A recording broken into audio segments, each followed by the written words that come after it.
assignment tonight is strategic. You can't give the enemy a break. Send them to hell.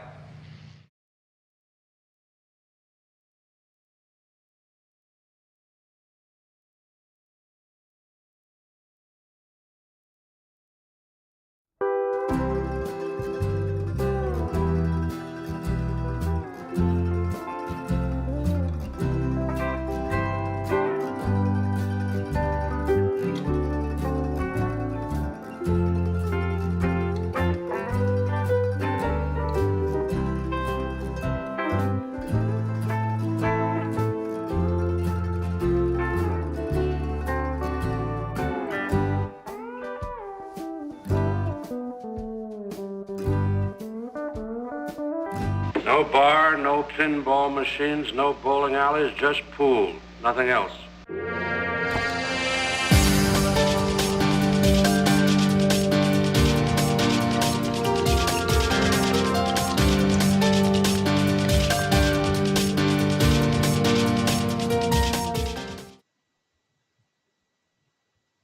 Well, good evening, good afternoon. Welcome everybody. Welcome to Slim and welcome to Cobra.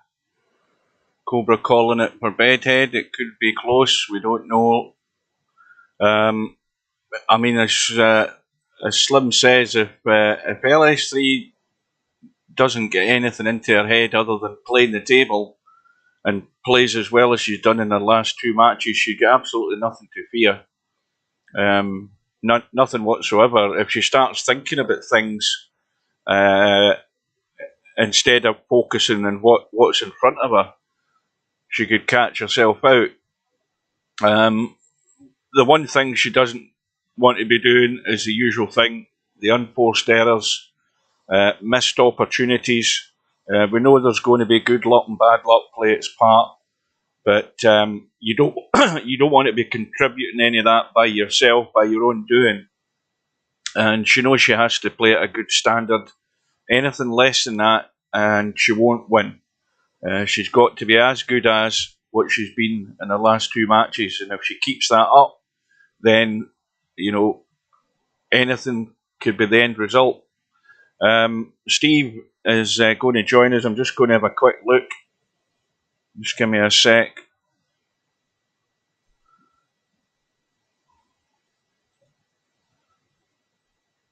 Right, he's not in Discord yet. Well, I shut down the football just as Germany equalised, so it'll be the inevitable outcome probably. If it doesn't happen in extra time, it'll happen in penalties, and there'll be a lot of miserable English people going around if they don't get the job done. Welcome to Jose. So I think if you're going to go for LS3, then it's going to be 13-11. If you're going to go for Bedhead, then it's going to be 13-8, 13-9, something like that. Aye, it is raised to 13, isn't it? Yeah. You could call it either way. We're thinking it could be close, but look at how well LS3 has won her last two matches. She had the slow start and then ran away. So let's just hope it's a good match. That's the main thing I'm interested in. I want to see some good play, and may the best man or woman win at the end of it. That's all that matters. You'll notice I put the little scroll thing there for Bill. Unfortunately for Bill, I was. Is that Steve there now? Right, he's finally awake. Just let me get in there.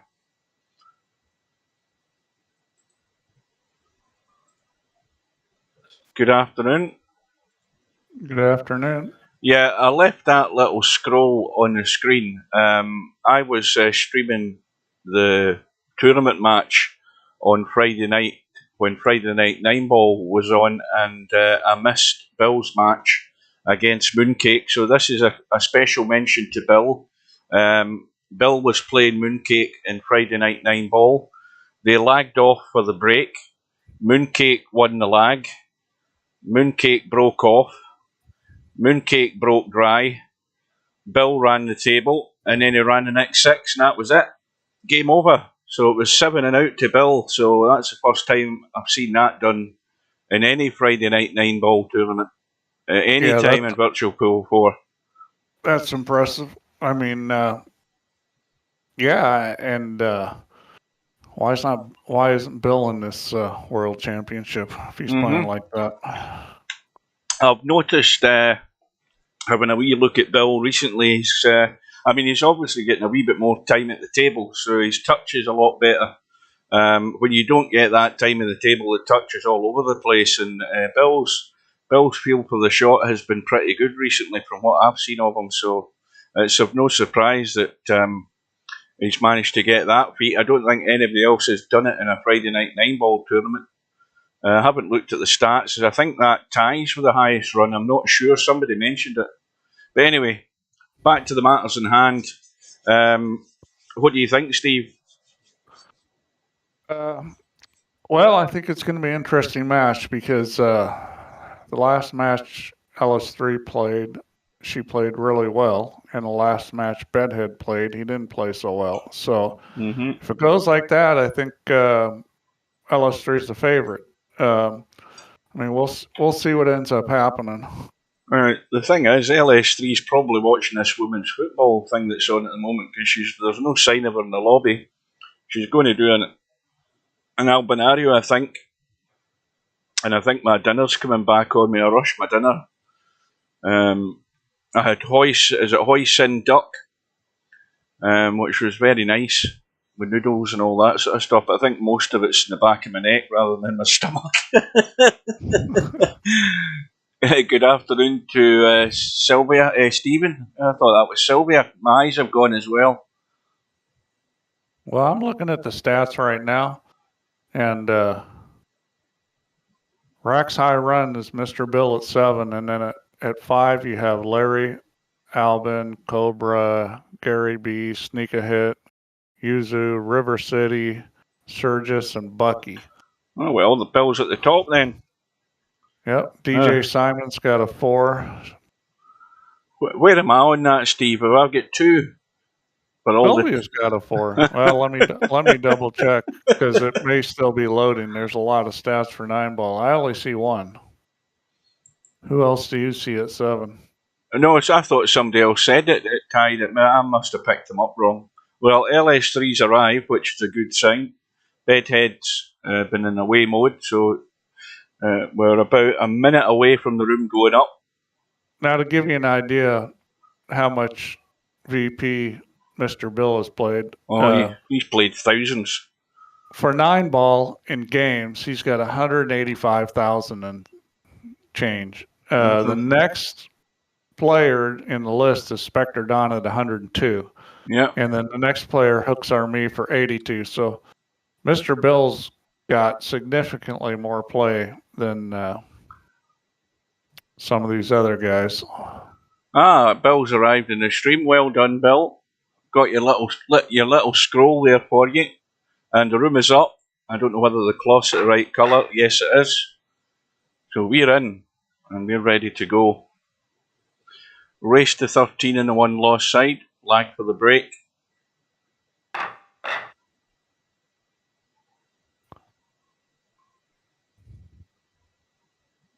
I've only seen 1 player in here right now. Yep, Bedhead will be getting the alert. Well, I hope that's not how LS3 is going to break, because that wasn't too impressive. Welcome, everybody. Anybody of this, welcome to Dwight. Welcome to Spud Boy. So, I don't know who's who again, because I keep going to the wrong end of the table, so we'll just wait and see what happens. Who's on the left? If you're on the top of the HUD, are you on the left as we look down the table? We'll soon find out. I think it's Bedhead on the right. Bedhead on the right. Well, he's won it by the look of it. That's just going to creep in. You're right enough. Yeah. So the player on the right is at the top of the HUD. So here we go. Now, where's he going? Second ball again. Oh, well, the inevitable right off the bat. Well, it's the same thing we talked about last week, that you know, you got to put some left English on the ball, and breaking from the right. Mm. Or you know what I think? I just don't like that break at all. I think he might have clipped the head ball too, which is you never want to do. These balls are not sitting all that bad. Provided you get the cue ball into this area here, you can have your pick of a few of them, but it's slightly awkward from the outside of them. Yeah, I mean, you've got 14-1. I think that's the easiest one. You've got 11-4. That's a little trickier to get to. You got to get past the 9 ball, which she did. That's well done.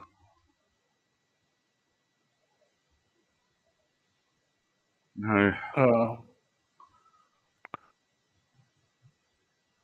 8's a blocker. Now that 2 ball's become a problem because you know, she moved that 2 ball down and it's in front of the 14 now, and the 13 is covered by the 8, which, well, it looks like she's going to get rid of that right now. I'm not sure what she's looking at here. She should be shooting the 7 ball and getting that 8 out of there, because that opens up the table.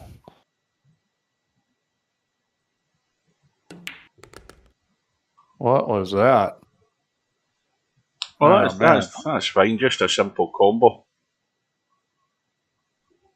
Yeah, I don't get that, because well, the thing is, if she plays this right and leaves the 13 there, she's got the next. She's got another cribbage as a backup, because she can play the combo in the 2. She's got the 3, then the 12. Because you can't plan on this always going right here when you're playing a combo.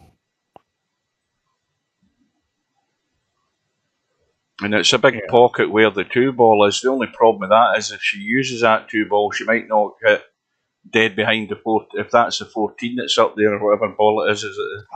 Yeah, it is. Yeah, I'd play the 312 is a little speed sensitive at the angle she ended up at. She may go ahead and decide to play the 13 too. You know, you got to hit this pretty easy if you're going to play it. Yep, and then that's good, and then not hit the 2 ball. Exactly. She got to get this clean. Yeah. Lay there for the 14 too. I mean, this rack should be over. That'll do it. Yeah, I'm expecting LS3 to play well. She's been playing well, and you know, I know Cobra said Bedhead, which doesn't surprise me. I'm a little surprised he said 13-8. I mean, Bedhead did not play very well. I don't believe this. Is she? No, she can get through it. I thought she was locked on the 10 there. And it needs us to run nice. Out. Yeah, that's always a little scary when you start bumping multiple balls like that. You could get up stuck on something, but she got away with it. And now it's just a little bit tricky here. If that looks pretty good in the 1.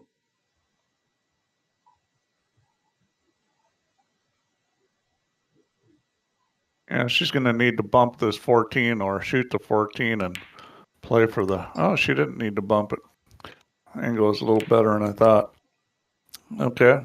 Well, there you go. That's that. That's how to get the first rack on the board. You know, scratch the break, and then you've got to take your chance. So everything fell into place there. Now that was a head ball break. She did not hit it head on though. She hit it off to the side, kind of a cut break. And it's dry. And it's going to be dry. Now there's nothing wrong from going from the side, but there's no reason to play a cut break that I know of. And what I mean by a cut break is if you watch, the cue ball goes to the side rail. So you'll see that a lot with 9 ball, especially in Europe, because they're mostly playing with the 9 ball on the head spot. So they all hit a cut break where they hit the side of the 1 and withdraw and bring the cue ball to the side rail. Well, that's what she just did there. Well, I don't think she drew it, but she hit She didn't hit the one solid. I've got bad news for LS3. This is going to be one rack all. Unless Bedhead has a calamity here, these balls are sitting as good as you could probably expect them. Yeah, you would think he would run this out. Of course, I kept saying that last match he played, and he missed a lot of easy balls. And he can't do that this match, I don't think. I mean, well, he didn't get away with the last match either, but I don't think he can get away with it against LS3.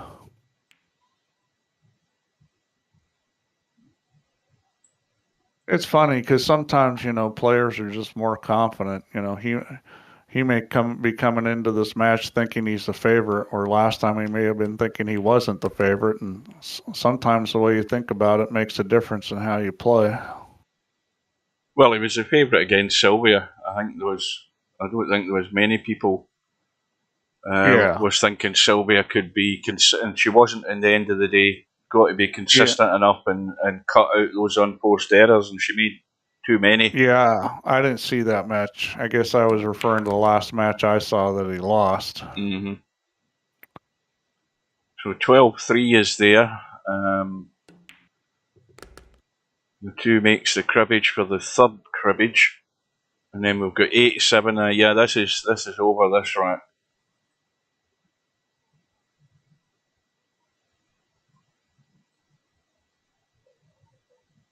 Again, he's doing the right thing. He's just looking to make sure where this cue ball is going, rather than just punching the 8 in and not giving it 100% concentration. It's a repetitive thing that I keep saying. Don't pot your cribbage ball until you know where you're going. So 3-12 seals the deal. Yep. Well, everybody knows Bedhead's a good player. The question is he going to play well? When he's playing well, he's played some spectacular pool. Well, let's see if there's going to be variations in the break here tonight. Whether Bedhead's going to stick with the one that didn't work in the first rack. So let's see. Making a spectacular pull, Mr. Bill with 7 racks run. That's pretty spectacular. Well, he's definitely second ball, and he's got a ball in the break. Now, what ball was it? He's shooting 12. 12. Cue ball's not in a terrible spot, but he didn't come out very good. This is going to have to be a masse.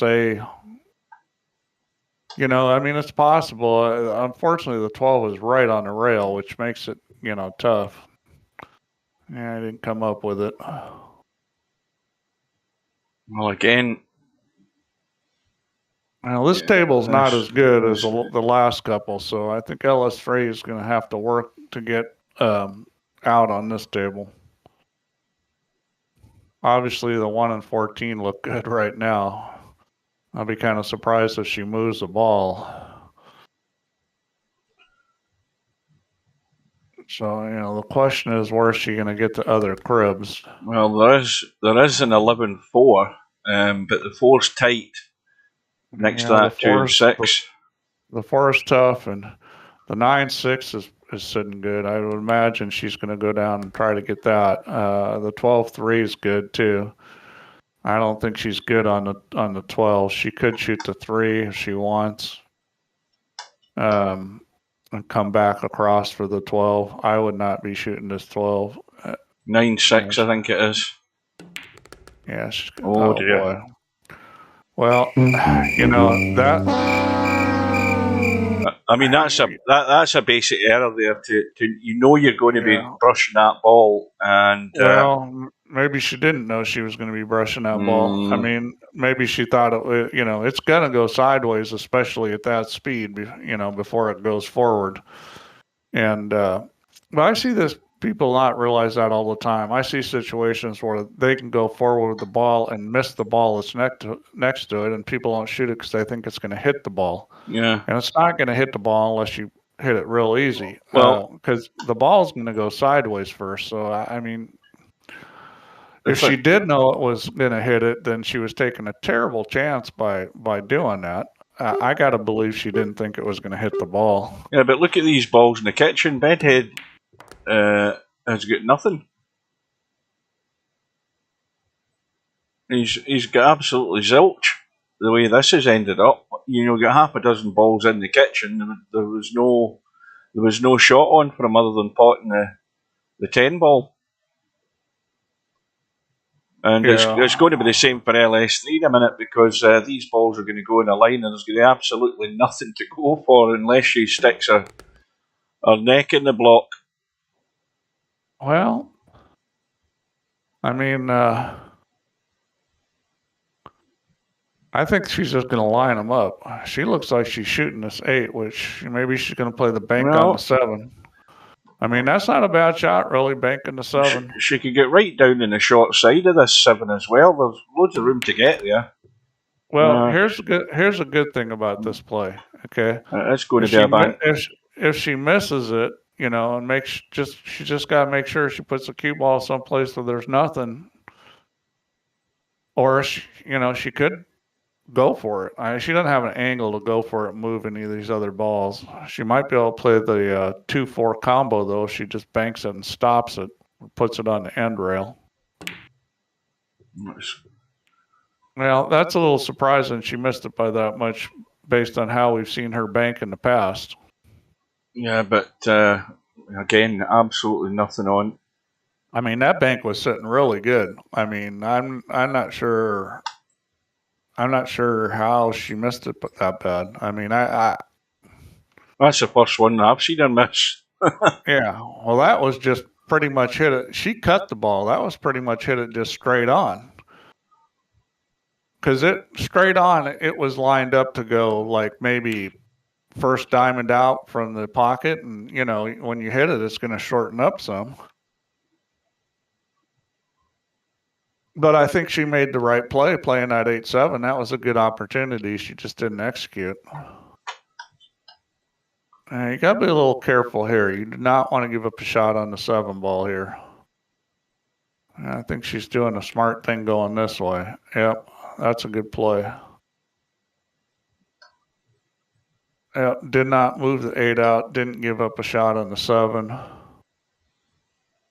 Now Stubb would be shooting this 12-11 combination and trying to juice it into the 2-4. But I don't think Bedhead's going to do that. He may be trying to play for the combo here. He's trying to be able to see the 4. Can you see the 4 out here? Oh, you can. Well, you can't now because he's hooked behind the 15. Yeah, that was the right shot. The 4 ball does go from out in the middle of the table.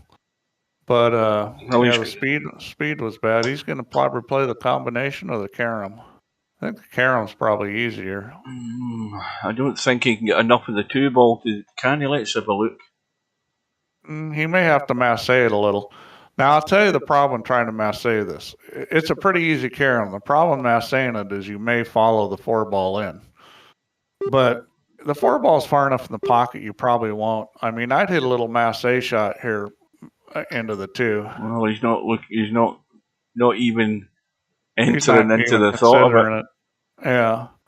I mean, he could play the 5-4 combo wasn't bad too, because you can clip a little piece of that 2 ball and still make it. He decided to duck, and now it's looking like we could be lining a lot of balls up. Can she get to the 12-3? I think she can. Yeah, that 3 ball's sitting out in the open.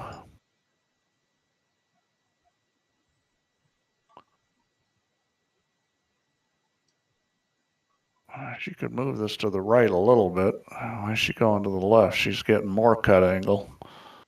Not sure why she's doing that unless she's going to run to the end rail. Yep, she is going to run to the end rail. This doesn't look good unless it hits a 2. Well, she may have been trying to move some of those balls. I'm not quite sure why, since it's the line that's a problem. Now, you do have a pretty good opportunity to make this 12 ball and get down into that line of balls. You know, it's basically draw the ball with left English. You don't want to hit it too hard because you want that ball to open up off the long rail. But you don't have to hit this super hard to, break those balls up. You come into like the 10 ball there, 10 or 8. I mean, I definitely think she should try to break them up on this shot. It's just got to be a real soft draw with a lot of spin, to get into that. Either that or you got to play some multi-rail thing. Yeah, that was not a real soft draw with a lot of spin. She really needed to get that needed to be a real quality hit. Wasn't low enough down on the cue ball, and she's hampered over that tricky. Whatever ball it was, she was hampered over. Yeah, but you could still get a lot of spin out of it being like that. As a matter of fact, you can get the ball to curve more, which, in that situation, the ball curving is your friend, because as it curves, it's essentially coming more from the right. So it allows you to open up that angle even more. Well, I think I would just, pot the 6 ball or something, try and get balls out of there. And don't do that, though. Oh, dear. Now, that could have been a big mistake there, because that 2 ball was heading to split those. Well, the thing was, is I think it was a smart play, not well executed, because she could have banked the 11 ball if she could have got down here. I mean, she moved these other balls down on the way by running into them. Mm. So, I mean, this is just going to be lining more balls up. She doesn't want to leave the 2 ball open, but I think she's going to have to.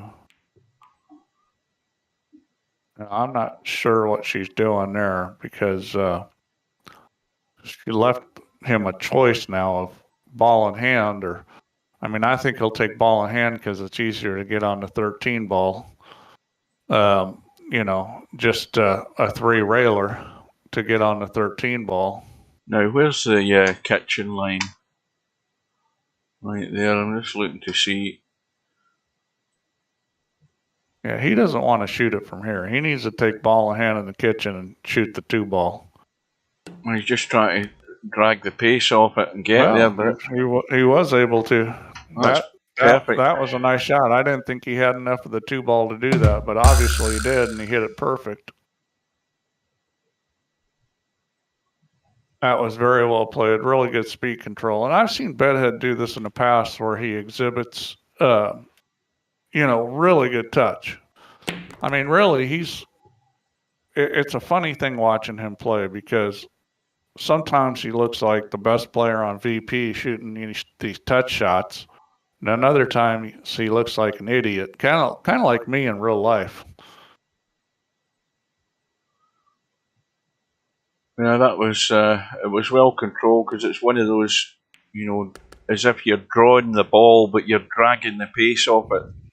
You don't see a lot of players doing that, because again, a lot of players don't have that sort of basic knowledge to know how to drag the pace off those shots. I've said to control this before. The cue ball. Bedhead looks like somebody that plays pretty good pool in real life, and I say that based on some of the shots he shoots. Or, those kind of shots you don't see a lot of people on VP shoot.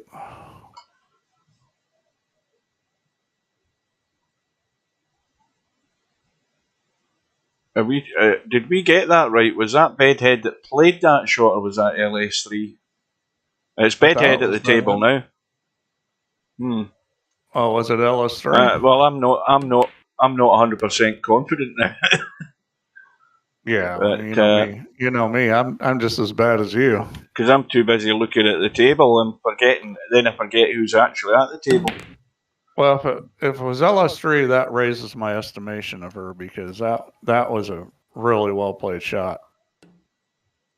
Okay, so we're just gonna dump that one. Does this go? Oh, it doesn't look like it goes. No, that 8 ball does not go. It's coming up short on the long rail. Yeah, he's just going to stack them up.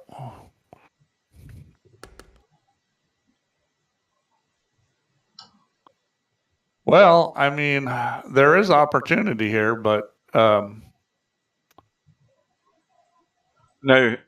this is a tricky shot. I mean, I think this is too. Right. I think the angle's not good for potting this 5 with inside English and trying to hit the back of the pack. Well, it's worked out perfect. yeah, she hit that really well, and that was the only way to do it, because if you draw it to the side rail and over, the problem is you're going to hit low down on that line, and there was too many gaps in it to clear the 10. She played that beautifully. That worked out perfect. Yeah, I mean, notice she didn't take any time at all. She just said, "Oh, I got this." Kabam. That 7 goes. That 7 is clean. And LS3's having a quick look at it, but it does go. You get right on it. There's a clear gap between the 2 balls, and it does go. There's the gap there, albeit like half a millimeter. Well, I'll tell you what, if we're going to give out a most improved award for VP this year, I think it's going to have to be LS3, because I think really gotten better. She's found her game. This is the game that suits her down to a T. Well, I mean, the way she's playing, I mean, she really played just about any game well. And we've already seen she banks better than most players, which is a huge advantage. I mean, I played a lot of people that are world-class bankers, and let me tell you what, they typically play everything good. I mean, if you can bank, you can play one pocket. I mean, look at a guy like Billy Thorpe. He ends up winning the Derby one pocket. He was already a good bank player, and a couple of years later, he wins the one pocket, which is pretty hard to do. But no shot in the 11. I think it was the 4 that went. Yep. Well, this is a bad situation here. I mean, it's hard to even figure out. I mean, it might be time for a stub shot where you just blast them and hope to get lucky. I mean, it's that bad. I mean, if obviously you've got to look at what's available. That you're conceding the table. There's a 9-6 is there. The 10-11 combo is, you got to shoot the 11 ball. I mean, she had to shoot the 11. I mean, trying to kick behind and hit the 10 into the 11 and get it down in the upper corner was maybe the only chance, but I didn't see how she was going to do it. Well, there's the 14-1. There's the 8-7. There's the what's he doing? Playing the 12 just to roll down. He's on the spot for it. 14-1, 7-8. 7's got to be got on. He's got a lot of choices here. May draw into the 7 ball, and then you got the 10. You got the 7-8, the 5-10, the 7-8. He may be playing something else too. Yeah, was he trying to get on the 13? I'm not sure what he was trying to do there. I mean, if he's trying to hit the 7, that was way too much draw. Well, I'm not sure what he was doing. Well, maybe this is where he wanted to get on the 7 ball and play that to the 8. Yeah, it passes the 6 comfortably. Yeah. I mean, 2-13 looks good here. And that opens up the 9 and 4. I mean, that'd be a good play. Go for the 2 and then the 13 and break that 9-4 out. Unless you think you can get there without opening those up. I mean, that's always a question here. Should I open the balls up? Well, I mean, the answer to that is if you're confident you can get there without opening them up, don't, because it just helps your opponent. But if you're not sure you can get there, that you might need those balls, then it might be wise to try to open them up. Yeah, I think he's just going to stop this and leave the cut in the 1 unless he wants to. Well, he can't get it in any other pocket. He's got to just stop the cue ball and cut the 1. Well, he stunned it. Now, I don't know. Well, he needed to bump that 13 ball, so he didn't end up on top of it. And I think that, he got the bump, but he didn't cut the 14 enough. He just hit it into the what you like to call the knuckle. I call them titties, but you like to call them knuckles. Now, how tight is this 14 ball? Let's have a quick look. That's fine.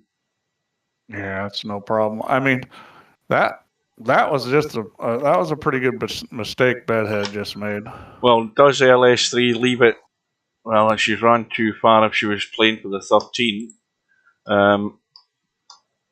But yeah, this is this is not really good here. As you can see, the 5 maybe. I mean, you might come up with a shot shooting the 11. If you hit this right. This is sort of tricky. You need to. Now, can you stun the 11 in and run into the 9 and go through on the other side? It looks awkward. Oh, you would go forward on that. She's going to play for the 13 on the side, I think. Needs to get legs. Oh, she got there, and she got an angle to break out the 9-4 too. Which, I think she needed. I think she should have played for the 13 earlier. And same thing with Bedhead. She's gonna play for it now. I mean, all she got to do is make the ball really here.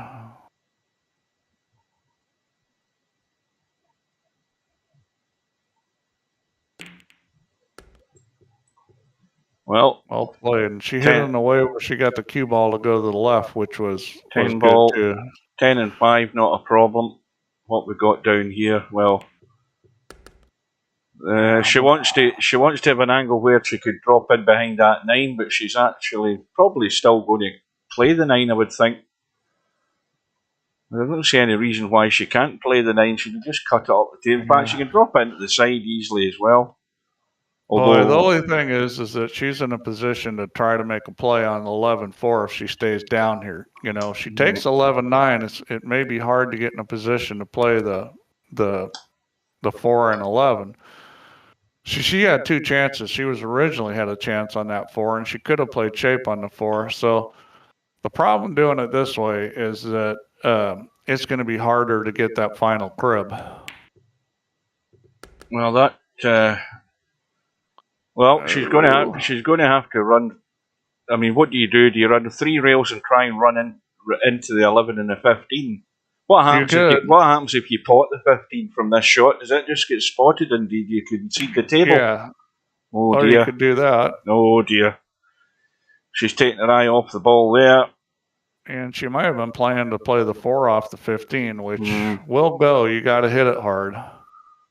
It's a little tricky, at the timing not to get the double kiss is a little tricky. It's kind of right at the limit there, whether you can do that.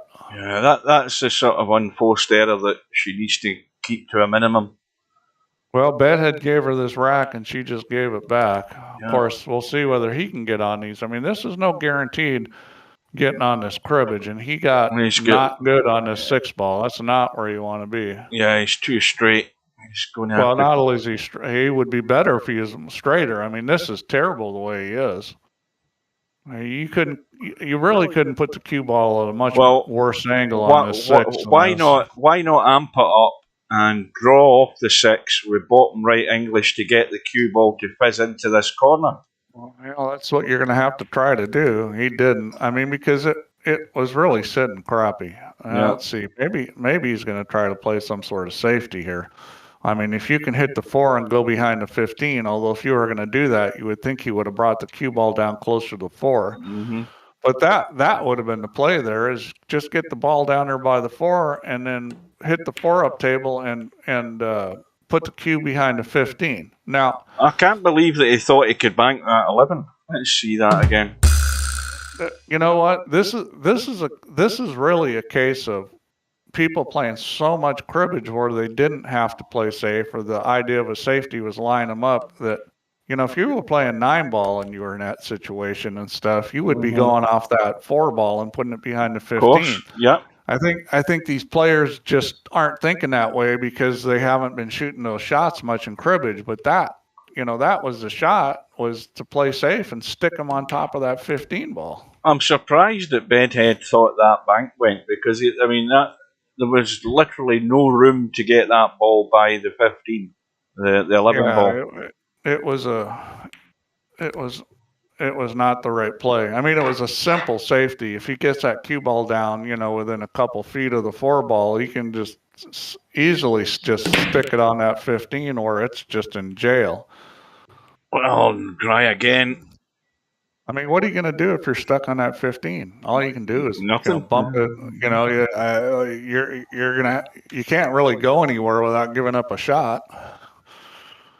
So LS3's got the early lead. She sort of got out of jail in that rack. Had it more or less won if she'd got the shot. But anyway, she's left this ugly. Got the dry break. 4 into the side isn't a problem as long as he doesn't have to play a combo. And he's fine. Well, it's not the most beautiful rack, but I mean, it can be. This rack certainly can be run out. I mean, the 14-1's accessible, the 9-6, the 10-5, and the 13-2. I mean, I would think that Bedhead would be running out here. Yeah, I mean, he should have at least 3, if not 4, cribbages on the board before the end of this visit, if not complete the rack. Oh, I think it's a fail if he doesn't complete this rack. Yeah. I mean, they're sitting pretty good. Not, the balls are somewhat close together down here, but the way they're sitting, the pairs are easily accessible. Where all the cribbage pair balls are pretty close to each other, and that's. I mean, he's going to get out here. This is just too simple.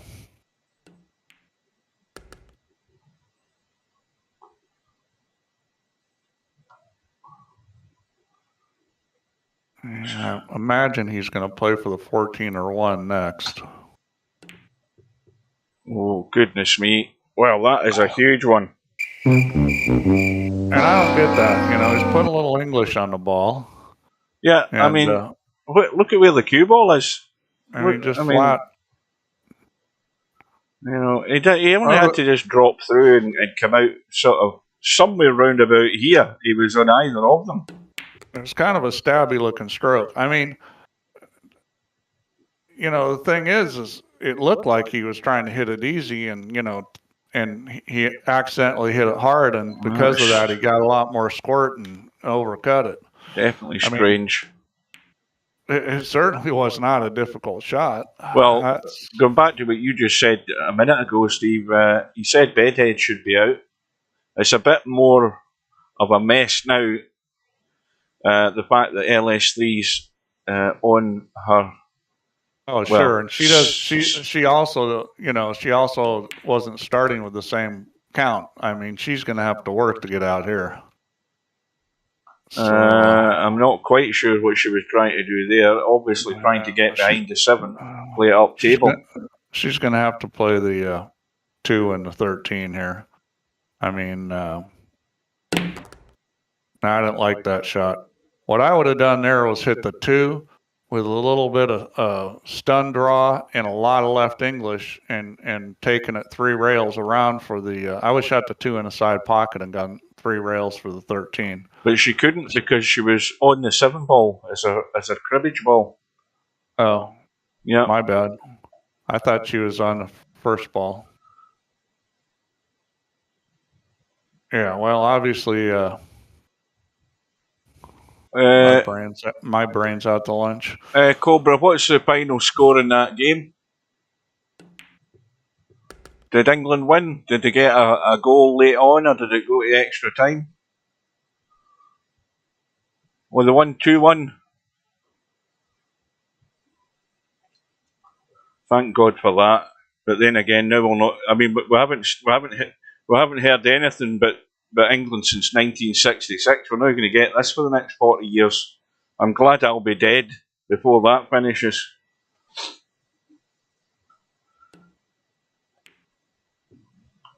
Well, let's see what he can do here.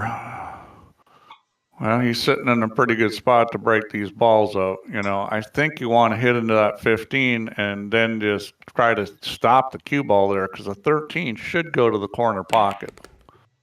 No, he didn't hit it hard enough. Oh, the 8-ball didn't help either. I mean, that 8-ball, if it had stayed out the way, was okay.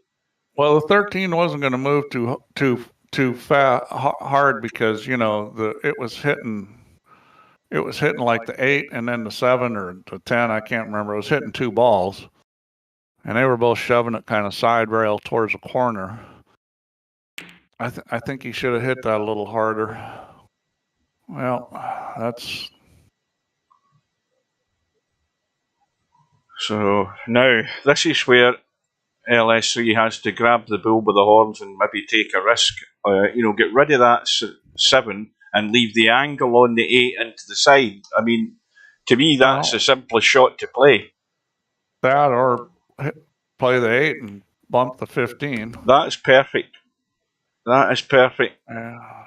She doesn't want to hit this too hard because you want to guarantee you hit enough of that too.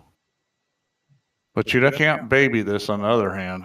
You need that 2 to separate, over to the long rail. Yeah, Bongaholics in the room there. They've asked him to. Bedhead's asked him to shut up.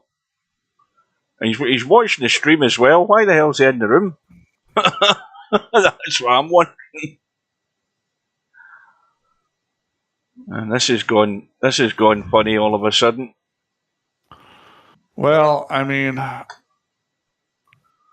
she didn't hit that thing at the right pace. She's okay. I mean, this is a tricky little cut.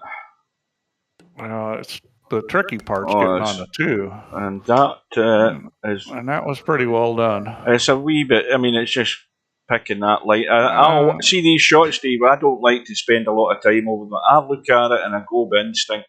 It's either going to go in or it's not. But if you spend more time looking at it and with a second look at it, you're more likely to miss. Perfect. Yeah, she should be out here.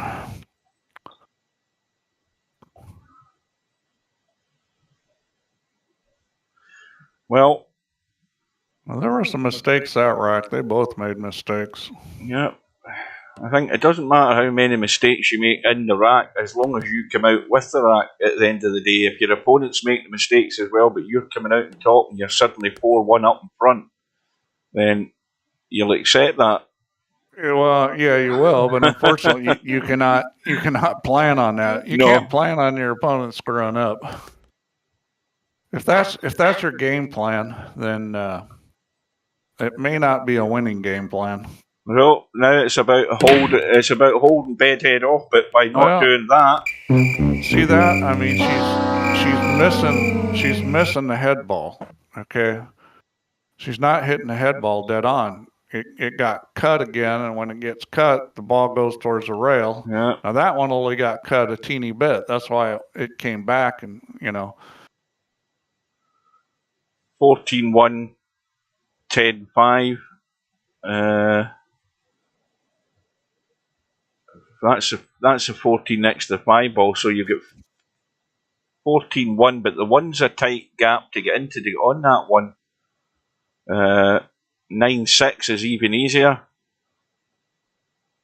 I tell you, trying to hit that head ball straight on it isn't as easy as it sounds, but I can tell you that's a heck of a lot easier in VP than it is in real life. In real life, when you're trying to hit them hard and, your body's moving and your arms moving. And you could put a bit of spin in the cue ball.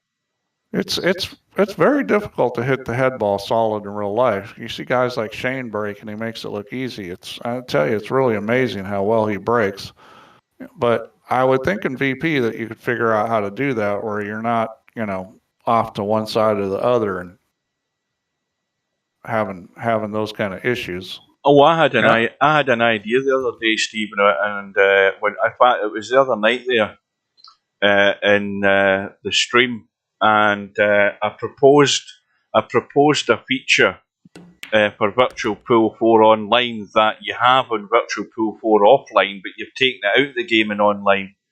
And my idea was, well, I'll propose the question to you first of all. Why don't you allow the cue angle guide in the online game for the break shot, and then you can't use it any other time in the game because some players want to try jacking up to get that, the cue ball to go dead, and they may well do that in the offline game. They may well come online and see that we don't have this butt angle, but my suggestion is, why don't you have it in the game for the break, and then you can't use it any other time?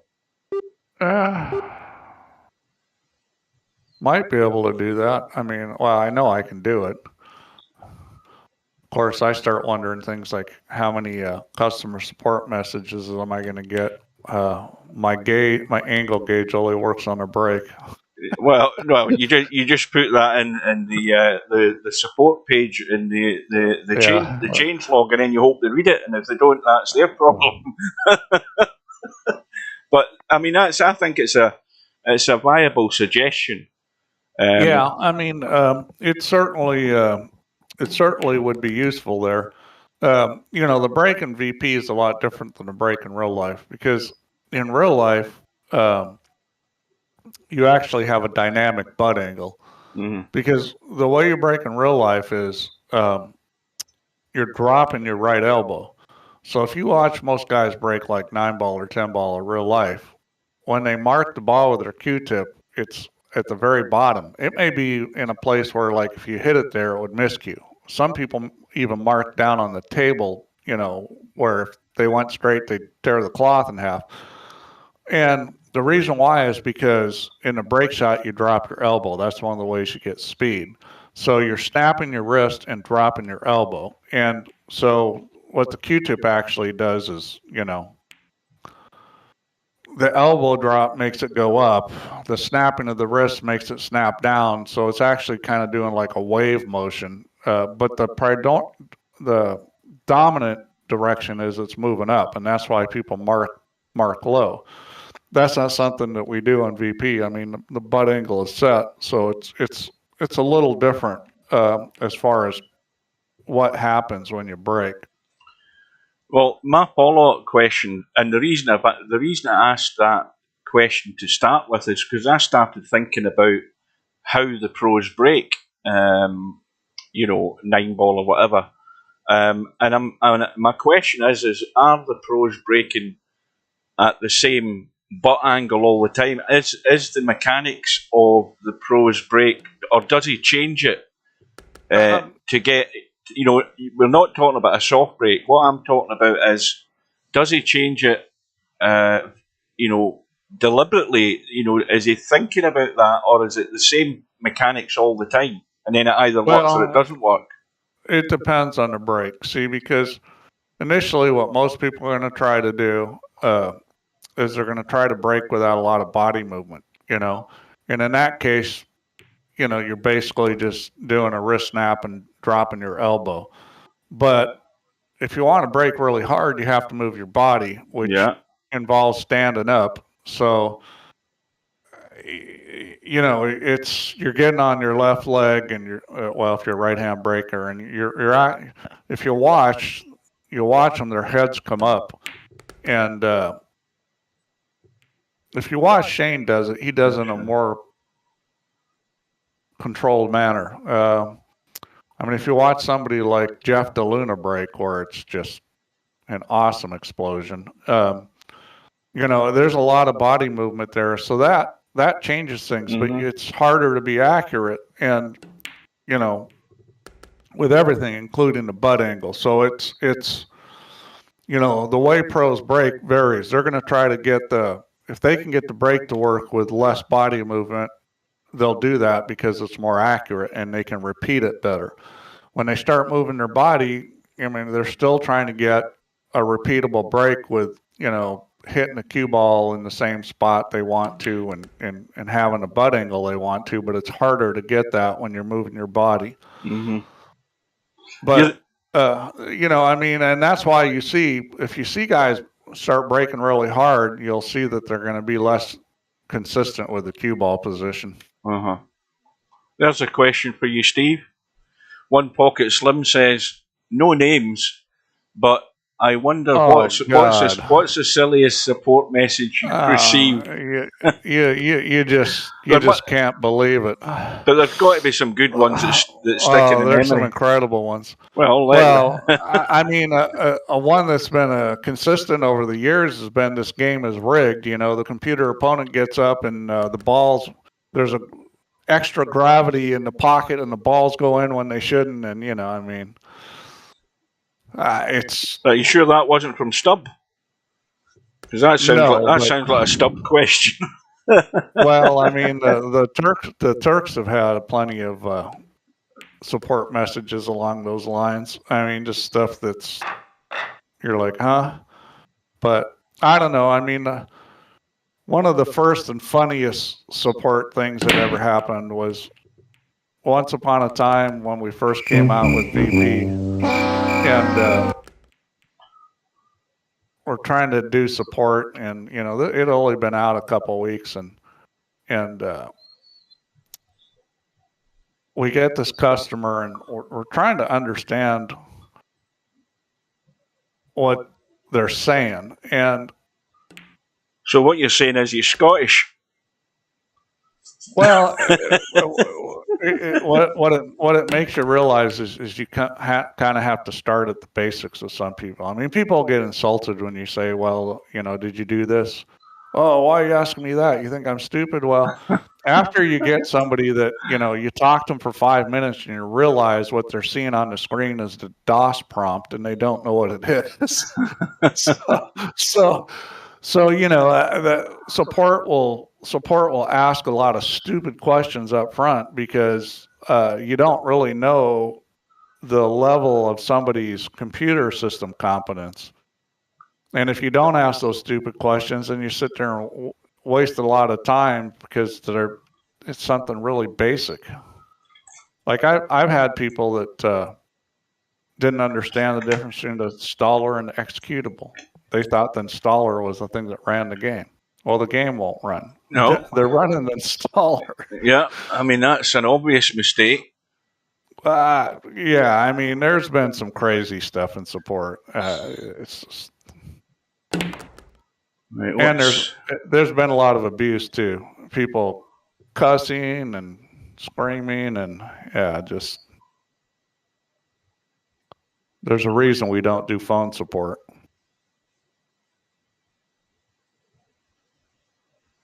It's like when they asked Freddie Couples once, you know, they asked him why he doesn't answer the phone, and he said because somebody might be on the other end. Yep. That's the thing. I'll get in the habit. I never answer the phone because it's going to be somebody. You know, it's going to be either somebody you don't. And most of the time, it's somebody you don't know. So that's why I never answer the phone. That's why I always, if they want me, they'll leave a message. Yeah. You don't want to get stuck on the phone with a half-wit for half an hour. Cobra, you still there? You want to reevaluate your prediction? Because LS3 is playing really well and Bedhead is not. Well, that's not going to do her any good there. I think she can bank it. Well, she might be able to see this. She might have to twist it. Oh, she can get this clean. Get a bus through there, Steve. Oh, she can get this clean. Well, that's my eyes. Yep. Yeah. And 14-1 looks good. This is a pretty easy shot on the one. Now, the decision you got to make is whether you're drawing it back before or after the side pocket.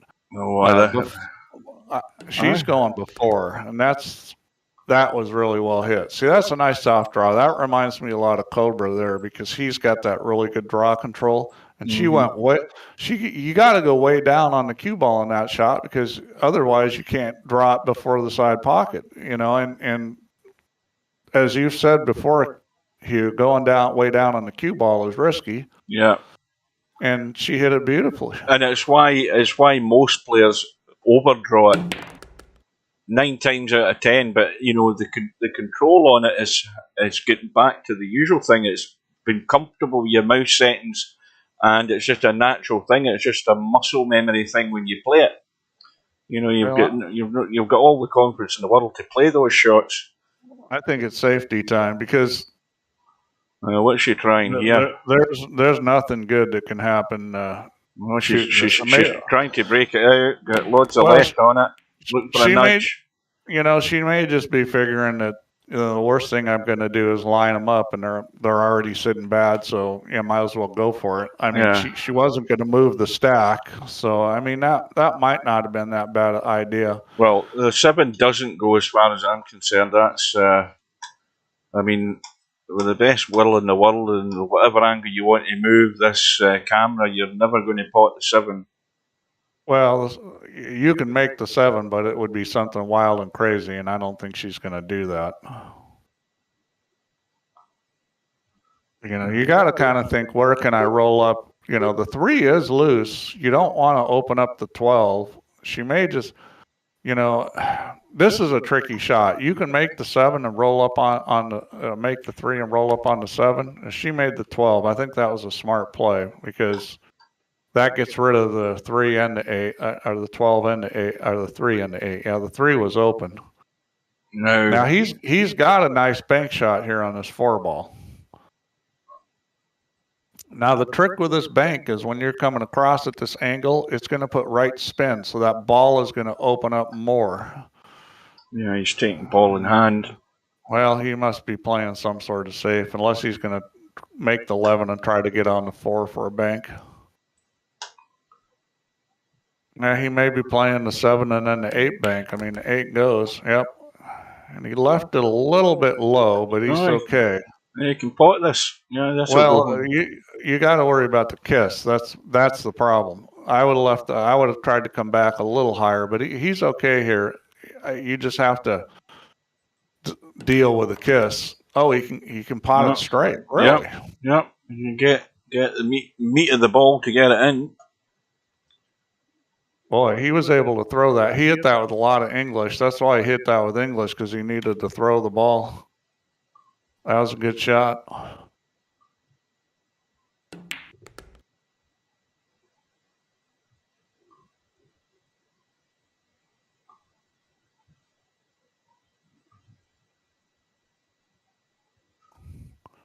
So Cobra isn't.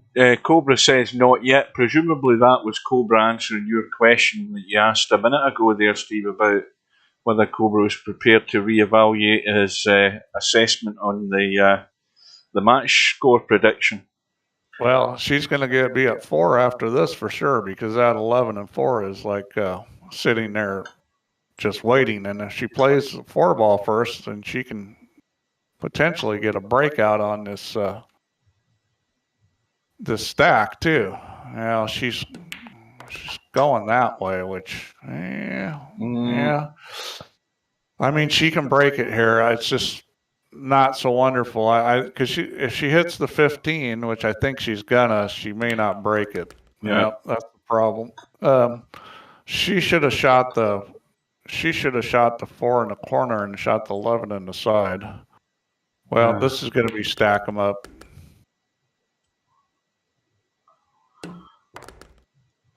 That's interesting. I'm looking at that 12-3. Force her. Well, this is a pretty easy safety, but not from this angle. She needs to be thinner. You want to thin that 12. I would actually move the cue ball over to the left a few inches, thin the 12, and bring the cue ball up table and leave the 12 in the middle of the end rail. I would not. This is. She thinks she can make it. Oh, what a shot! What a shot that was. That was impressive. Oh, it was absolutely dead weight plumb. Well, I get it for that. That was an impressive shot. She's obviously been playing some cribbage because she knows that she can make that ball. Well, this is still a little tester. And it goes. Well, it's suddenly maybe I should ask that question to Cobra again. What do you think? Yeah, well, she's playing like a champ right now. I mean, this is some impressive play. And she's got a ball in. She lost the cue ball. Is she going to come up with a shot? Yes, she did. So she got a break there. I mean, that wasn't a great cue ball, but she came up with a shot. It actually ended up in a reasonable spot. You know, I mean, it's not a bad spot where it ended up, but she did lose that cue ball. 13-2's a gimme. What I'd be thinking is there any other cribbage that's there that I can take? Well, there's a 10-5 without taking the 13-2. You could leave the 13-2 as a bailout, but she never got up the table.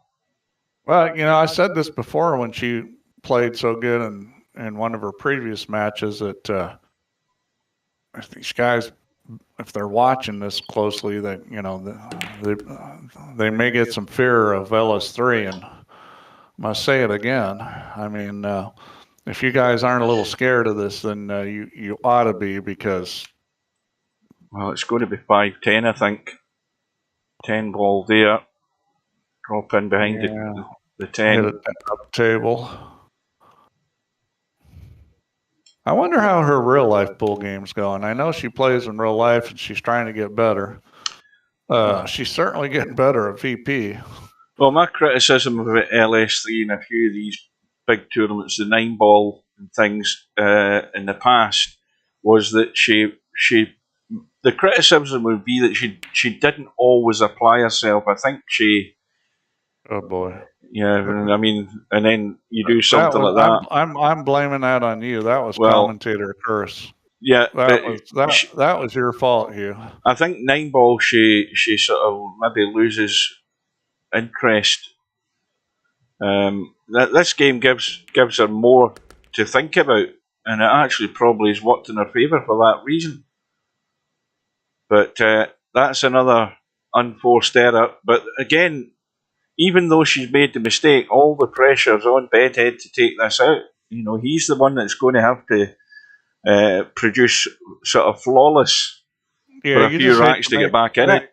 You hate to make mistakes like that, because now it could be 6-2 with him breaking instead of 7-1 with her breaking. I mean, you know, it was an easy table.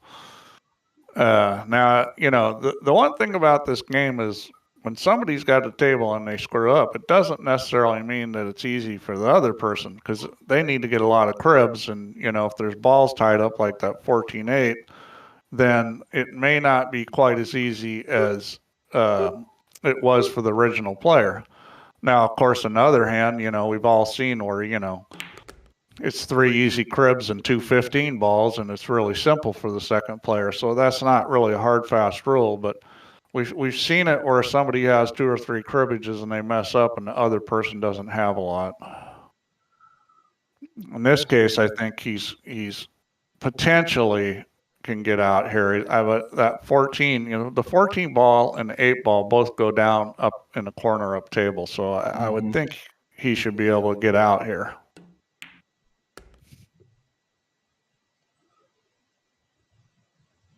I'm not sure what he's doing here. This is like, well, this is no good. He's basically in a spot that's no good. He's going to have to play the 5 ball up table and maybe shoot the 10 in the side pocket. I think that's what he's going to end up doing. The 1 and the 7 are no good. He's looking at the 1, and that's a mistake, because he has to come back down table. I don't think that 14 ball goes past that 8. Yeah, it does. Yeah, it does go. It's tight, but it goes. You can see it goes. Well, I guess you're right. I guess it does. I didn't think it went. Well. Yeah, but he's pushed on to the 8. I mean, I don't get that, because he could have shot the 5 up in the corner and just slid across and shot the 10 on the side. It wasn't a hard shot. Maybe he didn't see it, or maybe he was. I know what I do sometimes. I get fixated on, I'm playing this ball next, and then after I get a little out of line, I still do it, and that's usually a mistake. Yeah. Or at least you should reevaluate. But yeah, it definitely did go. But you know, at that distance apart, you've got to get it right on the line, and just a little clip on the 8 ball was all it took. I think she's going to play these in the wrong order. You should play the 8 first because the 7's sitting in the spot where you can take the cue ball off the side rail into that 1-5. Exactly. This, you can get into it here, but it's much harder. I mean, I think she had a really good opportunity there to win the game. And now she's doing it the hard way. And, you hit the nail on the head there, Steve. When it was again, if you're on the ball, you can see the angle that you're going to get off that 7 ball to break into those balls. But it definitely was the wrong order. Yeah, this is just going to be some sort of safety shot here. I think, she's probably going to play off the 14 ball and need to put this 14 ball in a place where, she's just going to stack it up. Welcome to semi-pro.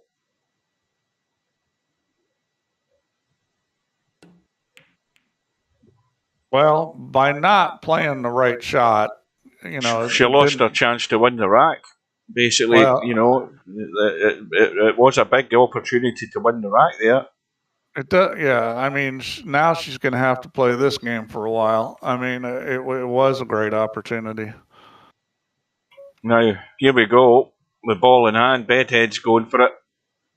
Yeah, and this is a pretty good opportunity here because that 5 is going to come loose. The 15 is going to go into the 1.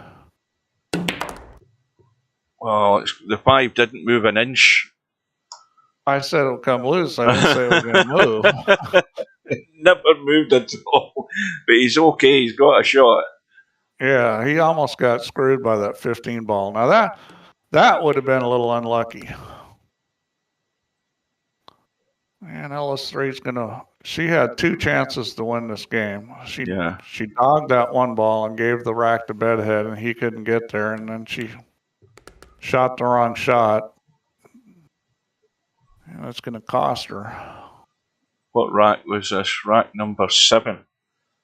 Right. I'll just make a note of that. Looks at the stats of Mr. Bill Mooncake match. Absolutely nuts. Yep, Mr. Bill was on fire.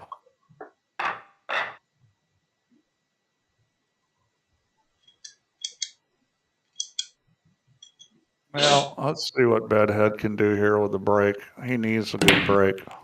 Well, he hit that pretty good. Now, again, no... These guys must not listen to me at all in the stream. No right-hand English. And dry. I mean, he hit it as perfect as you could because the cue ball went just straight back and forth. But 13-2 to start. There's a 9-6. The 9 goes down into the corner pocket. The 6 is readily available. There is an 8-7. They are there as long as you find your way to them. Well, that break wasn't dry because he hit it wrong. I mean, 14-1. What I was talking about was a cue ball. That was just not the greatest luck not to make a break or ball on the break when you hit it that solid. We're going to find out how well LS3 is concentrating. Oh, that was close. I mean that missed the 15 by a micrometer. Yeah.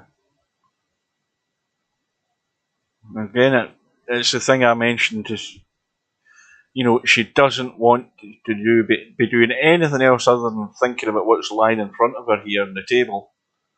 I like 12-3 right now. She had a chance to shoot that 12 ball right there, and she passed it up. I mean, you can come back to that, but it's, you got to get on it pretty good. You don't want to have a nasty cut at it. I think you just want to get out into the table here. If you come up high enough, you're giving yourself the shot in the 9.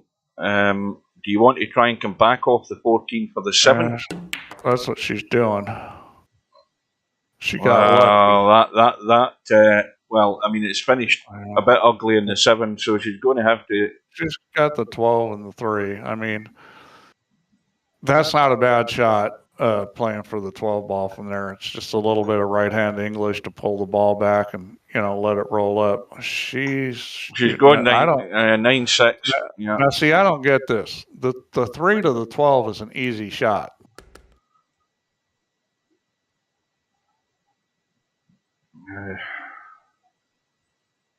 Where does it look for her end? Well, she's got to go 8-7 after this. I mean, you can try to run into the 5 and 11, but that's a little tricky from there, and it's risky. You got to figure she's going to be playing for the 7 ball. Yeah, I mean, the path the cue ball's going's heading in that direction. I don't think she'll want to be doing anything more. Well, she hasn't hit it. She was putting top and a little left English on it. She didn't need any left English. She kind of underhit it too. Well, here we go. We're going to start doing crazier things. Now she's looking at the 3. Now from here, you may want to go to the end rail, but, you know, again, you could just spin this if you want. She's going to go to the end rail.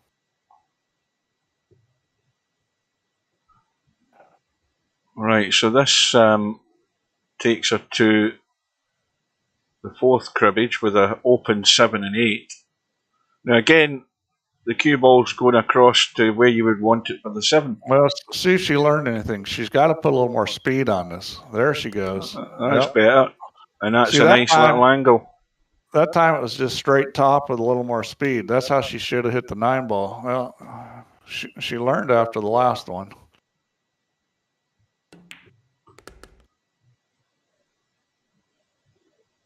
Yeah, that was a little overhit.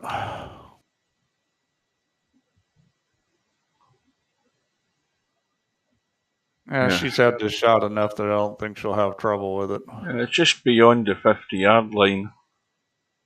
Yeah, you know, I would draw this. I would still be drawing it. Yeah, I would still be drawing it. Yeah, she's doing it. Yeah. She hit it good. So 7-2. It's a long way back for Bedhead.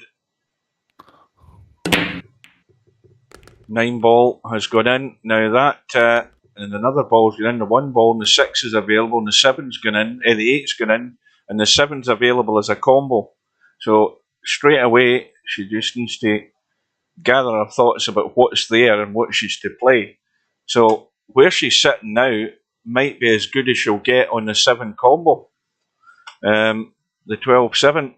No, I think she should definitely go. I would definitely go 14 and then 6, or 6 and then 14. Either one works. Let's see if she can get good from it. Yeah, I mean, she may have been better off playing the 6 because. I see. This is not great to get back there, is it? She lost the cue ball. Yeah. I mean, you don't. You know, I know she's trying to soft draw it because that's what you had to do if you were going to play the 14. And he's a bump. This isn't terrible, but it's not a gimme either. I mean, you're looking at cutting that 12 ball about probably about. Well, she's looking 4 or 5 inches outside the pocket. She's looking to squat this. Oh, maybe and she's got it. Yeah. Wow. Okay, well that makes it easier. And a combo in the 11. And the 4 ball's dead though. 4 ball's pretty tied up. What else? What's this? We've got the 13-2. 2 and the 13. So that'll give her 4, and she's going to have to come up with something else. That 4 ball does go, I think. Yeah, I mean it will if you're sitting here. Anywhere here, you're fine. Yeah. Well, what she should do here is play for the 4 now. Yeah. And if she doesn't get on it, then she can try to do something where she tries to move it by making the 3-11. Yeah, she's looking like she's going to play the 4 ball now. Yeah, I'd be just digging into this to make sure I don't run into those balls. You got to hit this with a lot of left English to clear those balls. Yeah, and I don't see her doing that. Maybe she's trying to come off the 12. See, that was the danger. The danger there was running into them, but it's worked out. Well, she was smart. She She set ran out into enough, most speed. enough pace to make sure that they moved out of the way. But she took a chance there. I mean, anytime you run into the balls like that, you're taking a chance.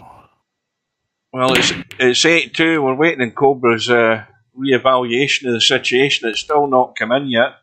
Okay, did you see that break? Cue ball came straight back. Yeah. It's a little too far back, but, you know, she may have come up with a shot. What she's shooting at the 14. She's got a shot. It only goes in one corner. And you got to draw this, I think.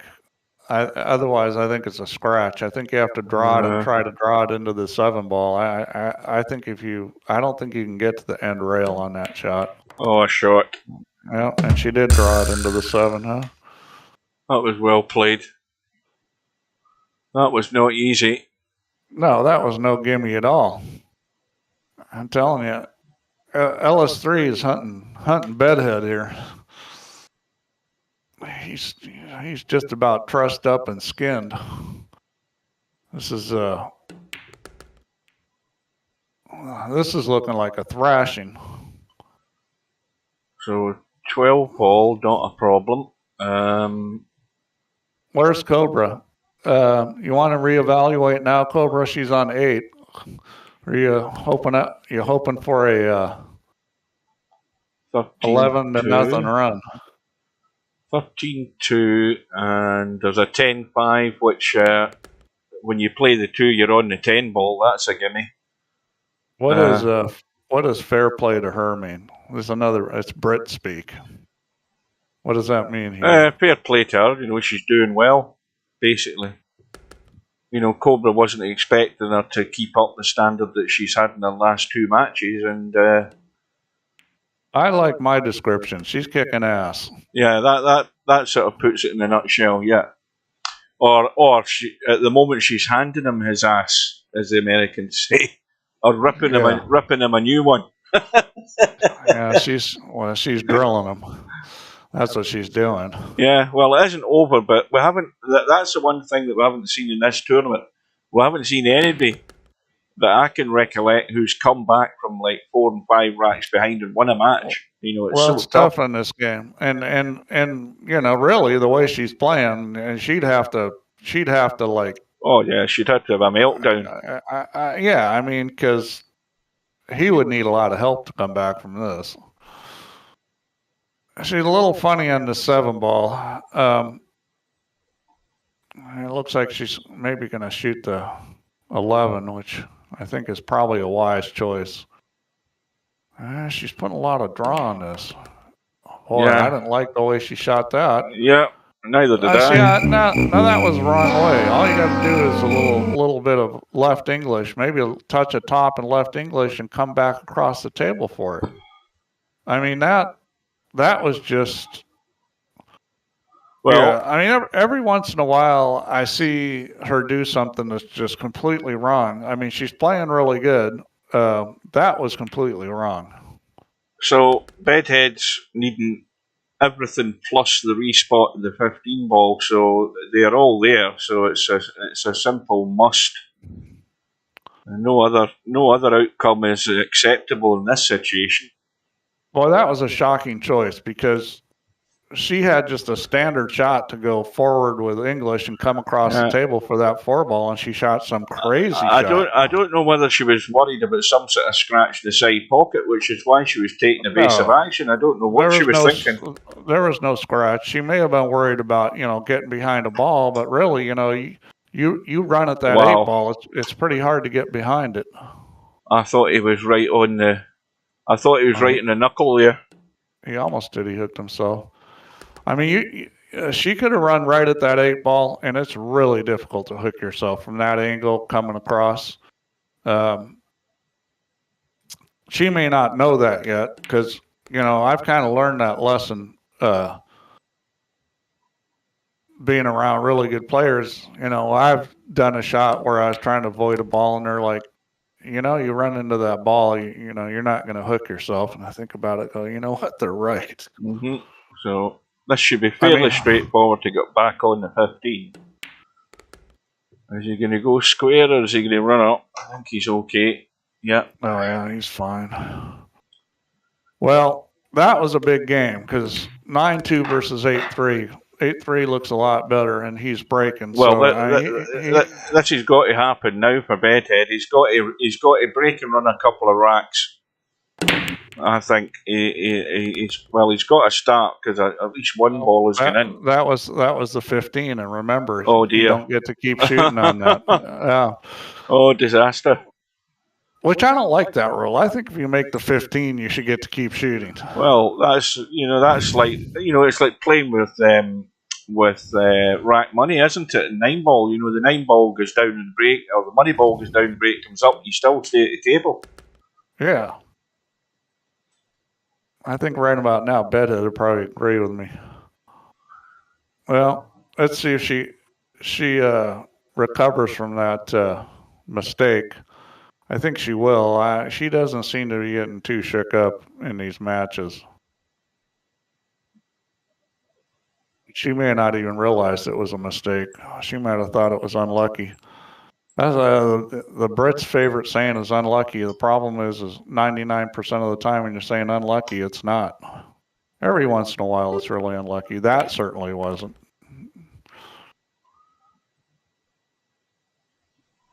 Right, so that was... you say unlucky too, don't you? Me? Yeah. Very rarely do I say unlucky, and I certainly don't say sorry if I get a fluke. Now, that's all part of the game. Yeah. I don't think I can't remember the last time I ever apologised for getting a fluke. Well, you're Scottish. I wouldn't think you'd apologise. Yeah. I mean, if you're going to start apologizing, you have to just apologize for being Scottish right up front. As John Wayne said, and she wore a yellow ribbon, because I remember movie quotes. Never apologise, mister. It's a sign of weakness. Now, what's she going to do here? She's gotten herself a little funny. Just read that bit in the chat there, Steve, that Slim said. We played in the 8-ball... what is it? I don't even know what game it was. Was it 8-ball World? And I actually played not too bad. Which annoyed Larry. And Larry's keeping it quiet. I think she's not shooting 11-ball because she'd have to jack up over the 14. And that does make it tricky because you need to hit that with English. Now, that's one time when you are hampered, when you have to, hit it with English, and there's a lot of touch involved because the ball's going to curve. Yeah, she's fine. Oh, I'm thinking that she was playing for the 13. I'm just my arithmetic's gone out the window. It's getting to that time of night. I don't know why, but it seems to be a common thing to mix up the 2-13 and the 12-3. There's one digit gone in the arithmetical part of the brain. Well, we saw somebody do that in one of the matches. Stubb did it. One of the matches. You weren't there, but he did it more than once, I think. Well, that doesn't surprise me. I mean, because, expecting him to be able to do arithmetic is asking a lot. Yeah, but the funny thing about it was he kept saying the game's rigged. He was typing the game's rigged when it was coming up and saying foul. Well, she can play the 8 to the 7, and she's not liking it. I mean, you got to drag it back, and she's going to play something she's more confident in not hooking herself on. Which in VP might be a good choice because, this shot you wouldn't want in real life, but in VP it's doable. I'll tell you something here. Where's the next cribbage coming from if she doesn't drop right behind this 7? Because you don't want to be playing the 8 to go on the 7, I don't think. You can. I mean, I don't think that's a terrible thing. She's got the 7. She's got the 7. She's got the 11-4. I mean, the 11-4 is the simplest thing in the world. I don't know why you wouldn't shoot the 11 first. Yeah, it goes. Yeah, I'll tell you, this cribbage game, actually watching it messes with my head because you see a cribbage, but you don't see the other one. I never saw that one. Well, that was the one I was talking about. She would have shot it before, except she was jacked up over the ball. Yeah, so 9-3. And still no sign of the comeback here from Bedhead. Yeah, I mean, this is going to be a tall order to come back from this. Watch out. Uh-oh. Here we go. Here's my little chimpy brother. Well, I didn't see exactly what happened there, but I know that the cue ball got kicked by something. Right, well, this is still an opportunity for Bedhead. We've got an easy 11-4 when he needs it. So again, you can keep that as a bailout cribbage down table here. I mean, that's not a problem. You're going to get that every day of the week. So he's going to go, he's looking at 7, running through for the 8. He's looking at 5, 14 for the, I don't know what he's looking at because the 1 doesn't go past the 11, obviously. What the hell? That's it. What ball was that he potted? The 14? I'm not sure why he shot that ball. What the hell is he doing? This is a mystery. This is a real mystery here. Well, I mean, there's the answer. The chat, he said brain fart. He's had a stub.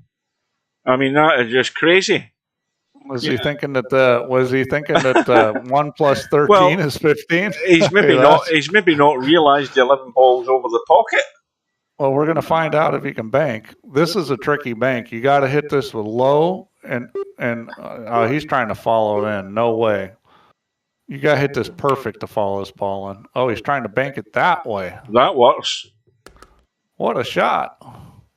Wrong one. What a shot that was. That was a cracking shot. I hit the wrong button there. There we go. That was excellent. Yeah, I would have banked it the other way, but, that bank was there. I'm kind of surprised he shot at that one, but let's just put it this way: he's hanging on by the skin of his teeth in this rack, and he's going to have to dig deeper. Well, he's got to avoid the silly mistakes. I mean, he just made one and got away with it, but got to avoid the missed balls or not getting out on simple tables. I mean, at this point, he's absolutely got to run out.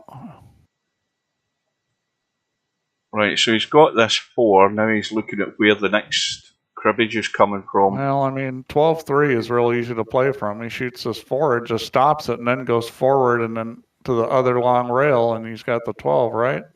Well, I mean, the 6 ball could get in the way if he gets down too far. That's a bit tight to be having to play on that.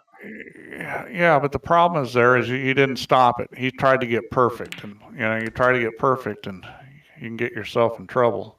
He's still fine. Yeah, he's just trying to squeeze this in. Yeah, this goes. He's no problem. He just caught the 6 at the same time. If he's got the 8, he's got the 7. Why is Semi-Pro sending me a PM? He knows I don't answer PMs. He just wasted his time doing that.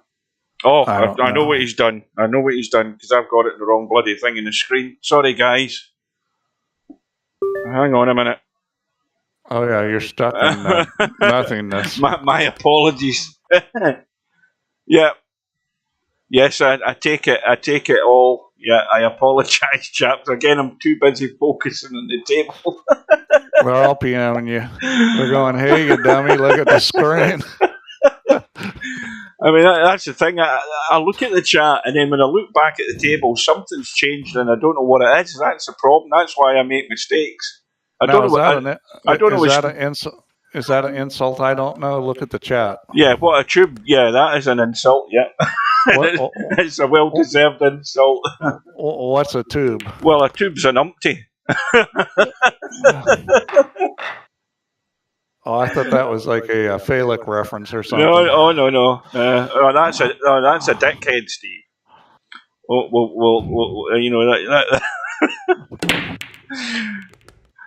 We'll go through all the terms of abuse later on. But anyway, he's got a ball in. Does he have a shot? No. He didn't leave the cue ball in a very good place. I mean, if he's out anywhere in the middle of the table, he's probably got a shot, but not there. No. And I didn't see what happened to the cue ball. It may have gotten kicked up there.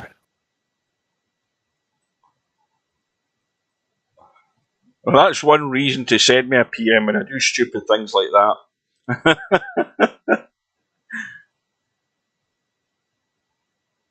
Well, this is rough. He's just trying to stack balls up. He wasn't even trying to make anything, which... Look at the abuse I'm getting. They should all be muted, those guys. It's probably well-deserved criticism. Oh, dear. Well, look at the time. It's 8:25. That's my excuse. It's past my bedtime. Did I ever tell you guys I'm up at 4 a.m. tomorrow morning? Well, I'm telling you, I'm up at 4 a.m. again. I was up at 4 a.m. this morning. I'll tell you what else was dumb about this morning. I got up at 4 a.m. thinking I started at 6, and I actually started at 7 this morning.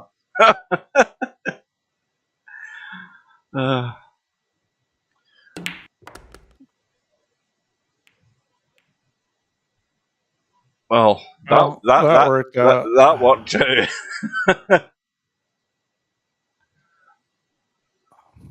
So we've got the little combo, and then of course it's going to be the 7-8. I would assume.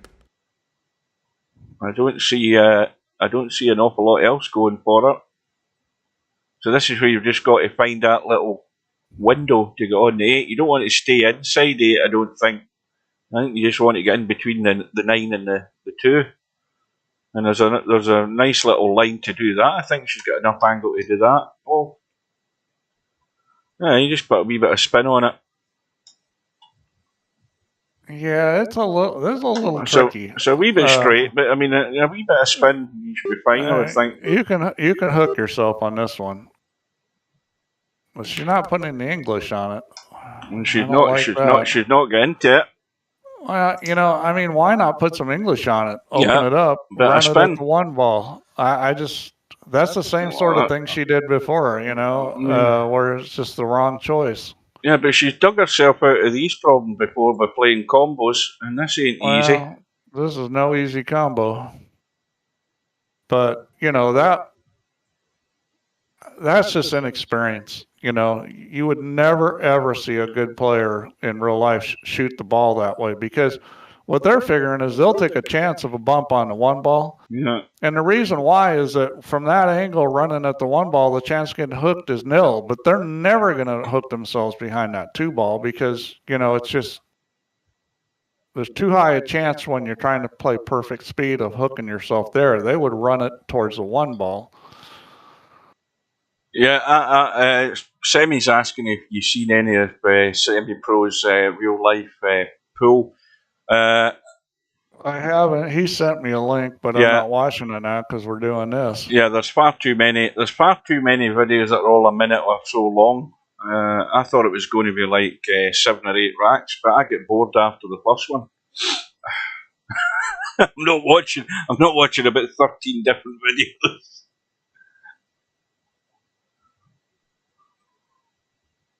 So where are we now? Well, 14-1, so he's... Now, how's this on the rail? I think it's off the rail. No, he's fine. I mean, LS3 is giving him help. This is the second game she's given him, and we'll see if Bedhead can, Bedhead hangs in there and gets out here and then breaks and runs out. Could get to the point where she's got some pressure on him. Boy, he's lucky that 4 ball didn't go in there. He would have been shooting a hellacious cut on this 11.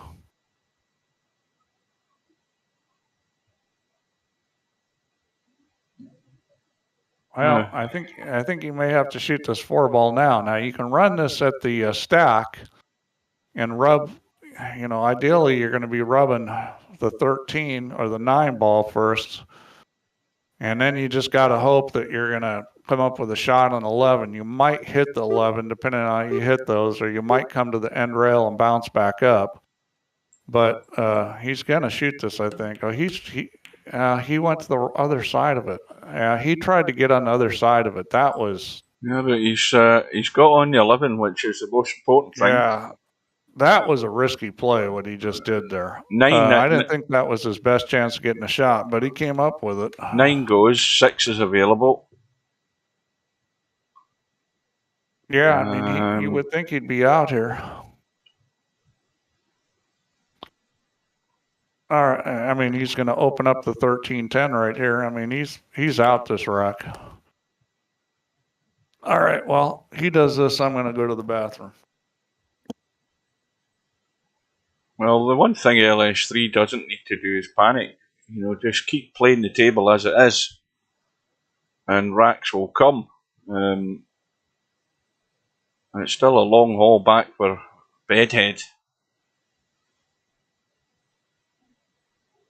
So this will take him to cribbage number 3. And then he's got is that the 10 ball that's down there? So you get the 10-5,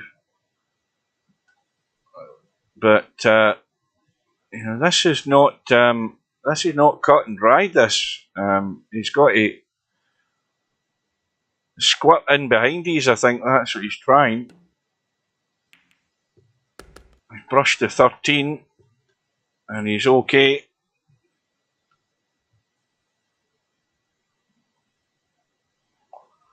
Well, now he definitely should be out.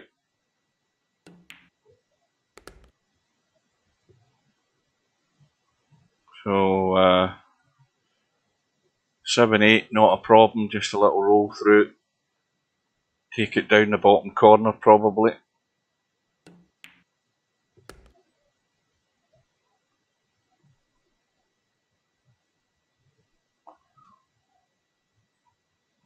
Well, that was a question I had to ask Semi-Pro.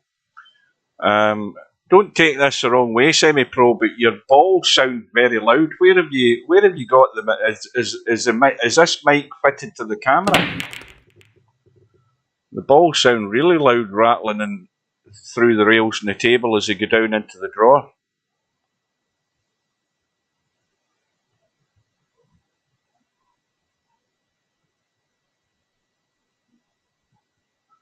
And Bedhead, trailing by 4, has broke off, got a ball, plays the bank on a 13 for the cribbage, which is a good start. What we're looking at now, and I think it's going to have to be obviously 10-5, because I don't think there's anything else obvious. I mean, the 14 doesn't go, even though the one's wide open. We do have a 7-8 combo. That 7 is dead with the 3. He's played the little breakout.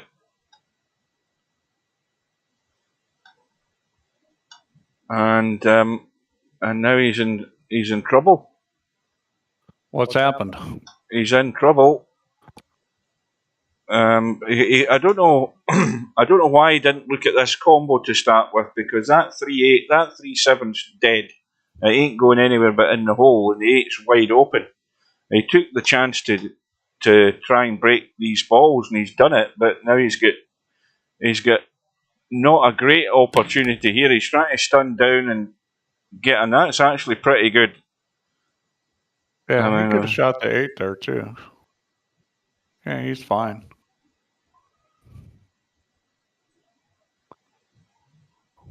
Well, this is going to put some pressure on LS3. We'll see how she responds. Again, collide my balls. He couldn't avoid it, and it's now gone funny again. He's got a tricky. Is he trying to drop this in and just leave the one into the side as well? This is tight. In it goes, and now. Well, he doesn't need the 4 ball, so let's just say the 4 ball's out of the game and he's working with what's there. So the 11 ball won't be in the equation here.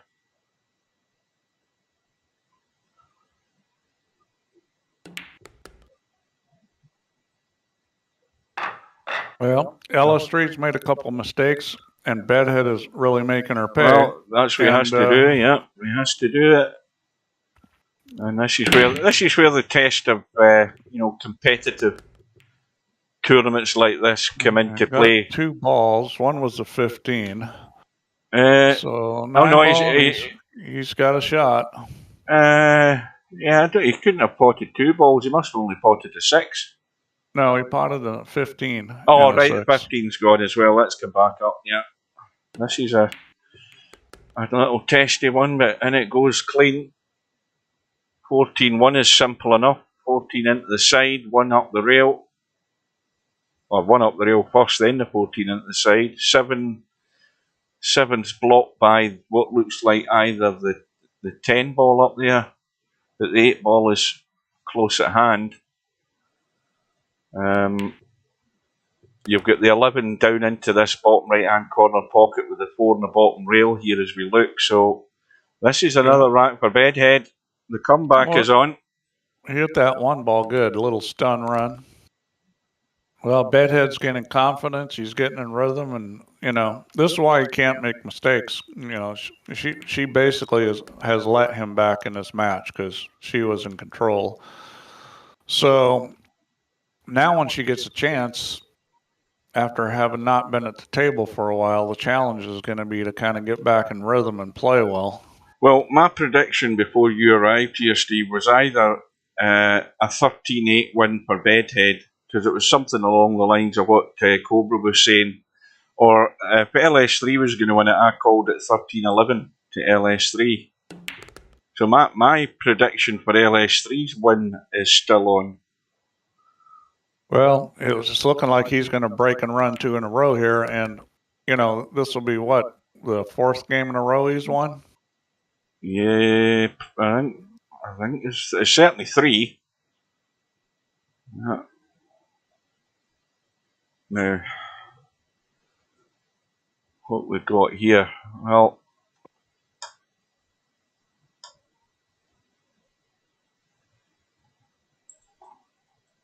let's see, thinking here, this. Like 13 ball, he may be thinking 5-10 because the 13 ball's sitting kind of funny. Yeah, that's frozen. Yeah, you don't want to go near that if you can help it. Yeah, it's better not to take that shot on.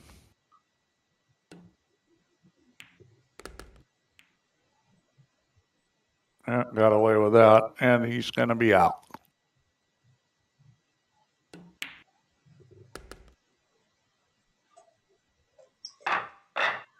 So there's just 2 in it now.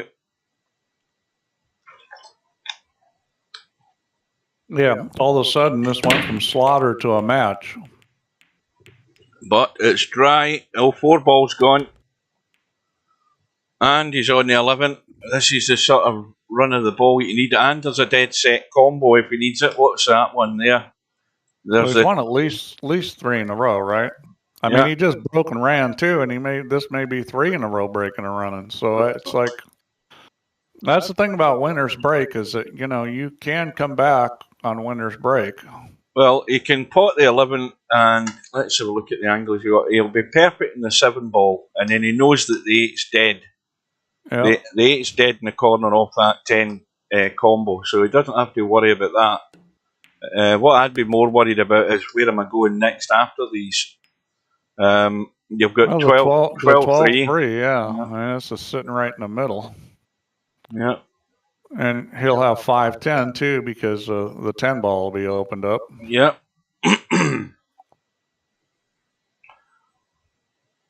So, the 14-1 and the 13-2 are the tricky ones, and the 9 ball. So he's going to have to come up with something for his last crib. The 15-2 combo does go, and it's a pretty easy combo if you put the cue ball in the right spot. Well, I hope I haven't jinxed LS3 on what I said earlier on, which was we haven't seen anybody coming back from like 4 or 5 racks behind and winning a match. Well, I hope for her sake I haven't jinxed her. She hasn't lost yet. I mean, it's No, just she a certainly question hasn't. of, Still. she's still ahead, and it's going to be a question of what she does when she gets back to the table, and it's a character test. Well, that's exactly what I was going to say. This is just testing what sort of nerve you've got when it does get tight, and you've had two good results, and then you're up against a tough player. Can you produce the goods when it's most needed? That was a crazy shot Bedhead just shot. He got away with it, but that was a big risk. You run into balls like that, he could have easily ended up hooked. But he got away with it. Things are going his way right now, and he's going to win this game. Yeah, so this is number 4, and then we've got an easy 13-2. I'm presuming that's what he's going to play for. Well, this is a little weird because the 2 ball is going to run into the 15, and the 13 ball is a little tougher cut. I see. He's still on the crib. Never mind. Yeah, he's fine. Yeah, he's done. Back to within 1 now. Yep.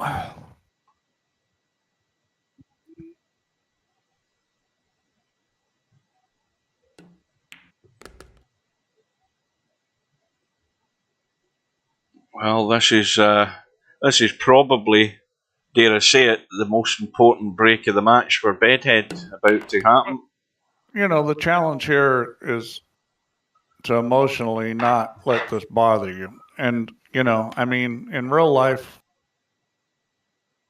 eventually you play enough matches that you get to the point where you get somewhat hard into this, where it's like, you've played enough good players, you've had them run a lot of racks, you're just, patient to wait your turn, you're ready to play when you go. For LS3, this may be a this is another Bedhead's break and run. Bedhead's landed good here. He's potted the 13, and he's got a little simple combo to get him started again. And the 3 and the 14 are a problem there, because obviously the 12 blocks the 10 ball into this corner. 5 balls in the open, well, more or less in the open. You've got a 7 and 8 that are sort of stuck together. So he's got work to do. Semi-pro stamina plays a huge part in concentration. Well, that shouldn't be a problem now, Semi. I mean, she's had plenty of rest. Oh yeah, this is. She said half an hour to sit and think.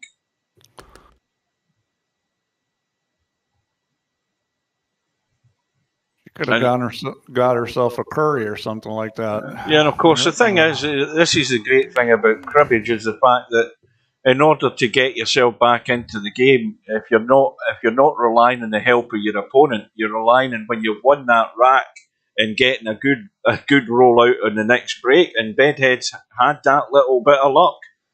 It's down to luck how you lie once you've got a ball in the break, whether you've got something to follow.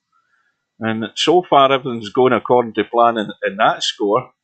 This is going to be 4 racks in a row, which I'm sure has got to be the high break and run total for this tournament. Well, that'll certainly do that.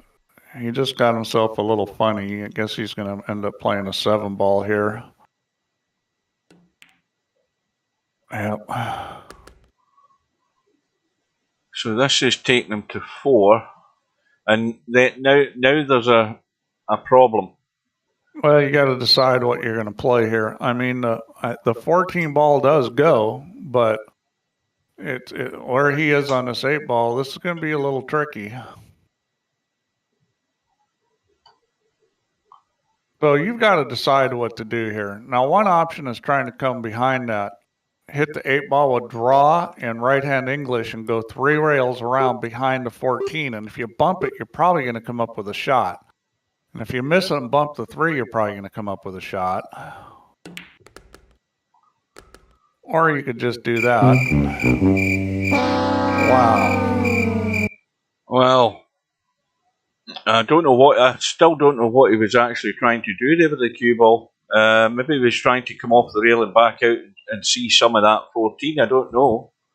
Well, that's got to make her feel good. Now, the question is, what's she going to do? Is the one ball out of the kitchen? I'd be shooting this one ball if it's out of the kitchen. Yeah, it's out of the kitchen, yeah. She's going to go this way. And you know what? That's not a bad choice either, because this is pretty much a duck, and it opens up the 10. Her shot was a better shot than my shot, because this opens up the 10 ball. She's thinking clear. So that was pretty nice to come up and shoot the right shot. And that was beautiful too. So it looks like LS3 is she's not crying in her milk. She's ready to play because she's coming out of this like firing away. Well, doing what you should be doing, just play the lay of the table. It doesn't matter what the other player's doing. You're still in front. Yeah.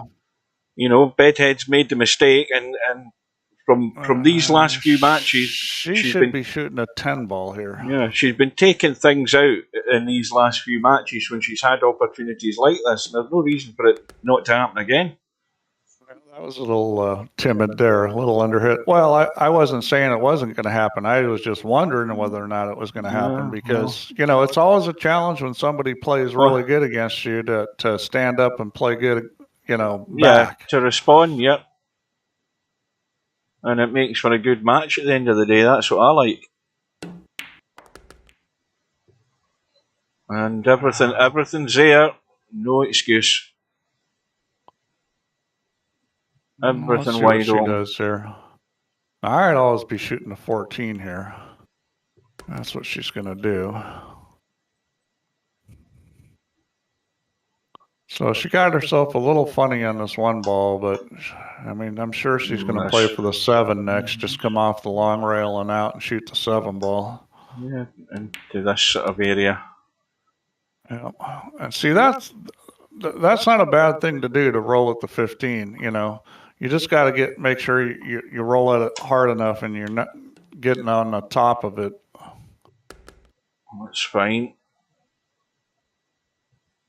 So now this takes her to 4 and a straight in 15. Well, this is a sigh of relief for LS3 that she's got that chance. Because that's, Bedhead's ended his run, which must be, you need to watch the replay of this match to get a count. Because I don't think anybody out there was counting, but it was at least 4 racks, if not 5.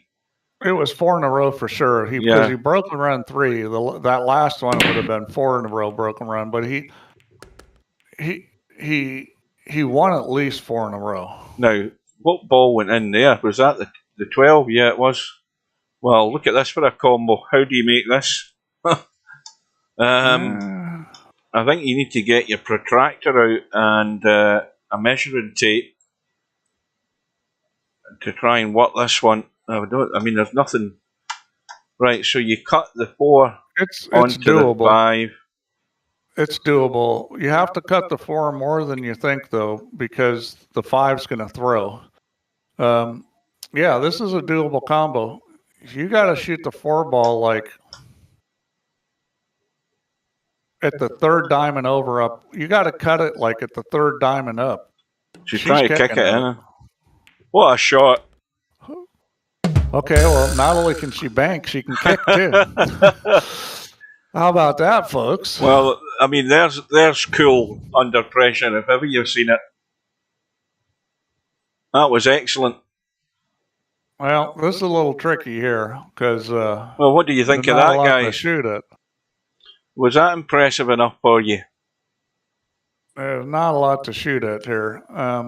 Yeah. Does this 5 ball go? Oh, it's tough. She may be trying to come down and shoot the 1-up table. She can get down behind this 1. That may be what she's looking at here. Yeah. She's trying to draw back and get behind the 1 ball. It needs to get a lot more behind than that. Well, it goes by the 2. I didn't realize that. It goes by the 2 ball. It's a big pocket. Even if she actually overcuts it to the short rail, it's going to go in off the 2. She can't hit it that bad that it won't go in. Actually, that's the best way to play it. Because Exactly. I think you could miss it if you hit the knuckle, because it may not hit the 2-ball. The best way to play it is to purposely overcut it into the, off the rail into the 2-ball. Oh no, why not just head it straight into the pocket? Clean as a whistle. Oh boy, you know that 8 and 2-ball down there are a real cause for grief. I think she's got to play the 7 here because it's easy and it gets the 8-ball out of that pocket. Oh, you meant to say the 6 there, Steve? Do you not? No, I meant to play the 7 because the 8-ball needs to come out of that pocket. I mean, it's blocking the pocket.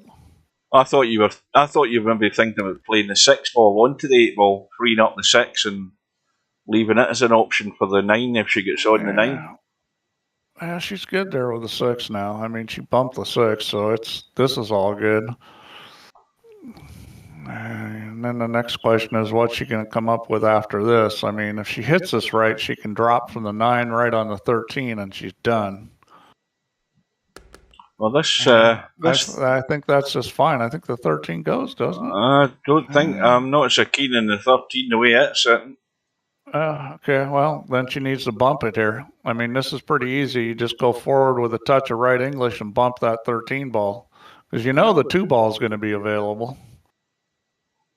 She's going to draw into it, which is not as good a choice. And the reason why that wasn't as good a choice is because see where it went? Yeah. If you're coming off the rail, you're bumping it out more in the open. So she's probably gonna bedhead cut this one. Yeah, that's the 2-ball's dead. This goes no problem. Right, so that now seals the deal.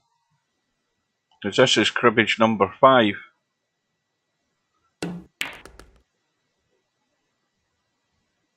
Is it wrong to have a dirty whistle? I think that was, wasn't that something a nasty saying, a dirty whistle? I haven't a clue what that's about. Yeah, I don't know what that means. Now, you see, the thing is, if you're from London, that's as if you say, is it wrong having a dirty suit? Because, and this is difficult to explain to Americans, because a whistle in London Cockney terminology is Cockney rhyming slang, and Cockney rhyming slang means a whistle's a whistling flute, a suit. That is something nasty. I knew that was something nasty. I just don't do that sort of stuff, so I didn't know what it was. I'm looking it up. It's not good. Well, that's gone straight over my head, that one. But as I say, over here we understand a whistle to be a suit, whistle and flute. Apple and stairs. Boat, your boat is your boat race, your face. Well, so she broke dry there, huh? Yeah. Yeah. This situation is a little tricky. Well, that was really asking a lot to get really good to have a shot in that 6-ball with everything. I'm not sure cluttered. What he was thinking, because you knew it was going to hit the 2. Maybe he thought he could get it so it didn't hit the 2, but there was no way. I mean, look at the traffic here. There was just a slim to zero chance of getting good on that 6-ball. Yeah, he's not even going to try to do anything here. I would have probably tried to make that 6-ball with some crazy shot, because this is just too good to give up. Well, LS3 is 2 away, and Bedhead is 5 away, and suddenly it looks a big gap again. It's back to 3 racks. Yeah, well, you got to figure that she's going to shoot the 11-ball here. You know, he tried to tie up the 12. You got to figure 11-4 or 4-11. I kind of like going 11 first and running into the 9-ball, but she, because you're going to get a side in the side pocket or the corner, but she may be doing something else. Well, the 11 goes into the side, no problem. I mean, that's easy to drop through onto the 11. Yeah, well, and you can get angle to move balls because the whole goal on this cribbage is you need to move balls. Yeah, you want to just. She looks like she's going to draw back, which I don't like. I like your shot rolling forward better. Yeah. Although she's at a good angle to get into this 9 Well, ball. I still prefer playing from there into the side because, see, this is a cut past a 13 ball that's suddenly doubled in size again. This is one of these ones. I think it was going to move balls better from the other side. This, you may not move any balls. You're going to hit that 9, and it's going to miss the 12-5 probably. It's going to cut to the left of it. Yeah, she's overcut it, and well, that was just not good thinking. She should have done your shot. Rolled the 4 and got the 11 in the side. Sometimes you should listen to the commentator because that was a shot for me. Just get through, leave yourself a bit short with the angle, and that way you can get into them. On the plus side for her, this table's still a mess, and yeah, it's ugly. If I was Cobra, I'd just bank this 1 ball. I mean, that's the easiest shot he's got. If you were Cobra, but he's Bedhead. Bedhead. We've got 1, 2, 3, 4 pairs of balls all sitting there, and none of them are any good. I was just saying Cobra because Cobra doesn't like banks. Yeah, Steve wasn't very complimentary on your banking, Cobra. I just thought I'd mention that in case you missed the stream the other day. I mean, ball in hand, that 1 ball is the easiest bank in the world. And then that 14, you got plenty of angle. You just stop it and you come down and move balls. Instead, he just gave the rack back. Now, what's she going to do? Okay, now she's got a great angle to come down here and move balls. Now, what should she try to run into? I'd probably try to run into the 9 ball just because that's going to break the 12-5. But you would try and break them now when you've already got a cribbage staring you in the face. I mean, you've got an angle. You had the angle to do it. Now she didn't do it, and I hope she's going to try it here. Yeah, give them a little bump in the 2. Well, she's not even done that, so. Well, I mean, she's not going to get out here without opening them up. And, you hit this thin and hit it with some left English and hold it and try to run into the 4. She didn't need any English. Where's the cue ball? Soft enough. Okay. Yeah, the trouble is it's still tough. I think she's going to have to shoot the 9 to the 6. Yeah, I don't see a whole lot else. Let's look at that angle. I mean, I would, that 14 ball, it was a free shot, I mean, chances are she was always going to have the 7 or the 8. Now you got to play this with a wee bit of left to get it, make sure it comes into the table. Yeah, you see that? She didn't really, but she's got a shot still. The great thing about this shot is it's going to run into that 12-5, and there's a good chance she's going to come up with a shot on something. Yeah, I still would have played that with a bit of English just to spin it into the line better. I would have too. Yeah. But she's okay if she makes a 6 ball anyways. I'll do it. Now where's the 5 ball going? Well, she still came up with a shot. Maybe not the one she wanted, but I mean the shot here is make the 12 and run into the 10 ball.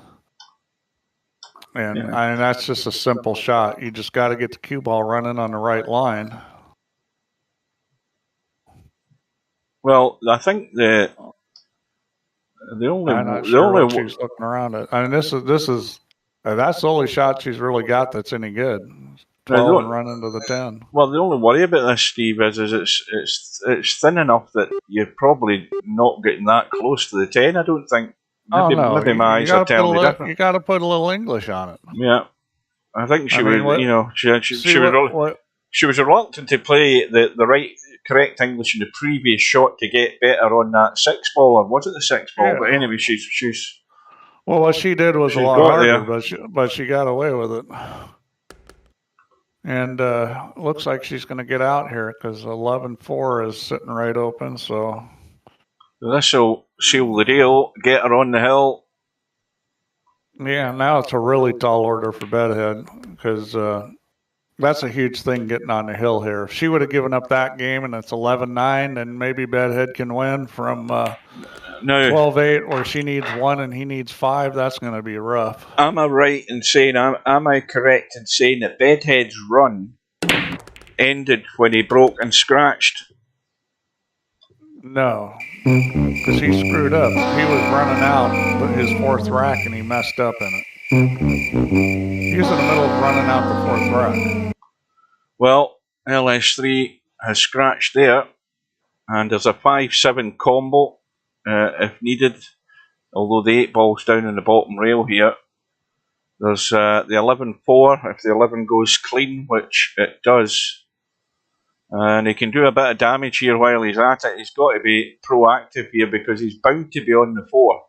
So I think he's got to get a good nudge in these balls. And he has done. That was well played there. Again, that's where you have to just, take that chance when it's there, because you might never get a better one. We've got what looks like a simple combo into the side for the 3 ball if needed. The 12's down at the back of the pack. Yeah, he's got 9-6. I mean, that's sitting real good. Just roll this in and shoot the 9-6. Yeah. I mean, he can play for the combo on the 7 too.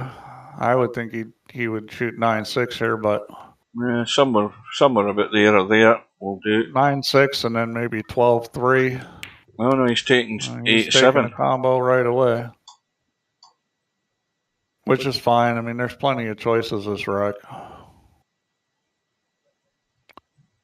No, he shouldn't be. He shouldn't be missing this. Stop this. He can just stop this, and he's on the 12. I think he's just letting it run. By the look of it. No, he is putting a bit of bottom on it. Yeah, it's got away from him though. He lost it, so he's not shooting. Well, he could still shoot the 12, but I don't think he's going to. He's going to shoot the 10. 10-5. Right, well, he'll get out here. I mean, this is disaster. Oh God, commentator curse. Oh, well. That was as soon as I said he's going to get out, he does that. Oh, that's unbelievable. That one. All right, well, I guess I'll take the blame for that. That was. Oh dear. That was ugly there. Well, LS3. Here we go. Yeah, start the car. Yeah. One Pocket Slim remembers that Mike Siegel thing playing my buddies. Stop the car. Yeah. Well, I think Bedhead has just hammered the final nail. Well, commentator's curse, Steve. Oh my God! How do you miss that? Unbelievable. And I think LS3's, I think she has saw the finish line there.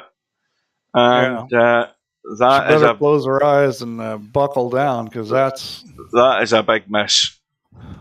And you see how the pressure affects people. Everything looks fairly straightforward. Just take it easy, cut the 9, not a problem. And suddenly the little twitch, the little voice starts working in the head. I'm pretty sure Bedhead's going to get out from there. Well, I think he's thinking, well, this was game over. That's what he's thinking. He can't believe he's back at the table. Simple as that. He cannot believe he's looking at this table with a chance to get back to within 3. I'll tell you what, one mistake and you can lose the whole thing. Yeah, well, Bedhead's proved it earlier on that he got himself back to within 1. And I'll tell you, man, I've made mistakes in real life, like calling heads when I should have called tails, and that was the mistake that lost me the match. right at the start. Well, just think of poor Mooncake. He wins a lag, he breaks off, he breaks dry, and then it's see you later. That's him going home. Well, going to the 1+ side. He got hasta la vista. Yeah. I mean, you can't ask for a colder death than what Mooncake got with that match against Bill. No. I mean, if that was stubborn that happened to him, it was all luck, of course. I'll tell you what, though, that's awesome when it happens, as long as it's you doing it. Oh, no. Oh. No. Watch the one ball, guys. Watch this one ball. How does that not go in? Yeah, it's hung up. Oh, God, that was like torture. Well, you think she's going to buckle down here and make sure she runs out? Well, she's going to have to because there's work to get done here. I think she'll should go 8-7 in the side. Is that the 13-2 right in the middle of the table? She's looking at the 7 first, which I don't like as much. I would shoot the 8 here, but. And the reason for that is exactly that. Yep. I mean, again, that's, Well, it's like the shot she shot before where I said, just put some left English and run into the 10 ball because it's simple. And she takes the ball up and down the table and takes a chance. Well, she just did it there. Where she was sat there on that 8 ball, something roughly there. You cut the 8, 7 at the side. You're not messing with anything else on the table. You have to play the most obvious, simple shot because the shot she played, she had to know she was heading towards traffic. She might be able to jump that 5. She decided to shoot the combo. Yeah, but nobody's risked a jump shot in this tournament with the playing queue because we don't have jump queues. Well, I mean that's just just play the wrong shot again. Yeah, and it might be that the little bit of nerves are. See, the thing is, your brain ends up getting scrambled. You scramble your own brain by overthinking things and not playing the simplest shot. Well, it's thinking by fear. She's looking at a 7 ball, and it's a little speed sensitive, and she overruns it, she'll be funny. Or, she overruns it, she's funny. So, she doesn't want to play the 8 to the 7 because it's a little bit touchy. Maybe a little inside English just to hold the cue ball. And, so she decides to play the shot she's comfortable with. The problem was the shot she was comfortable with was a lot harder. Yeah. And it's learning to play the shot that's required for the situation, not playing the shot that you're most comfortable with. Probably the most important thing in running tables is playing the right shot and not bailing out on what you think is going to keep you at the table.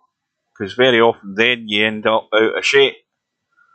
Yeah, the person that was, in my opinion, the best ever at doing that was Efren Reyes. He would shoot the shot that was required.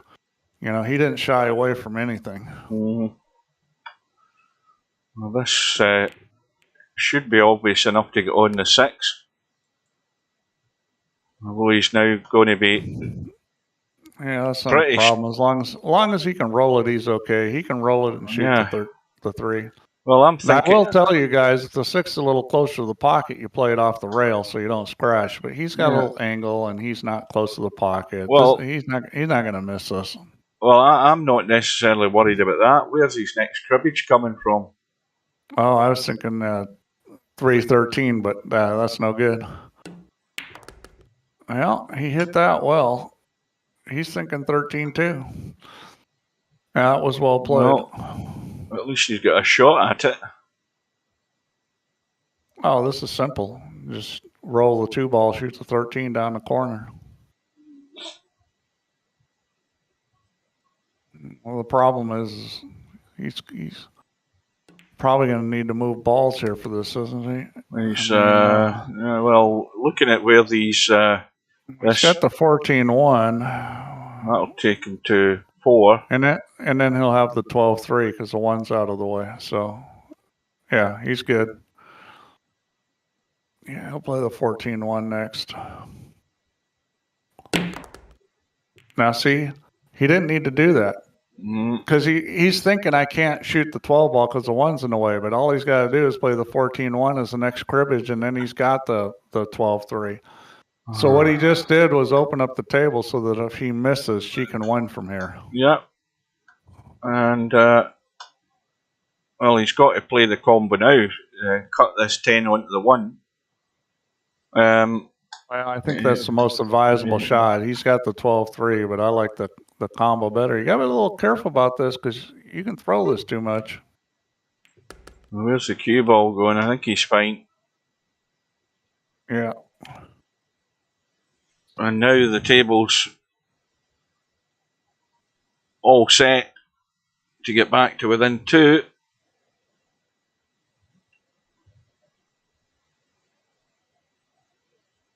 Stephen Thompson says, got to take some time and argue with yourself to find the right shots. Well, can you imagine a Scot taking that advice? A Scotsman arguing with himself?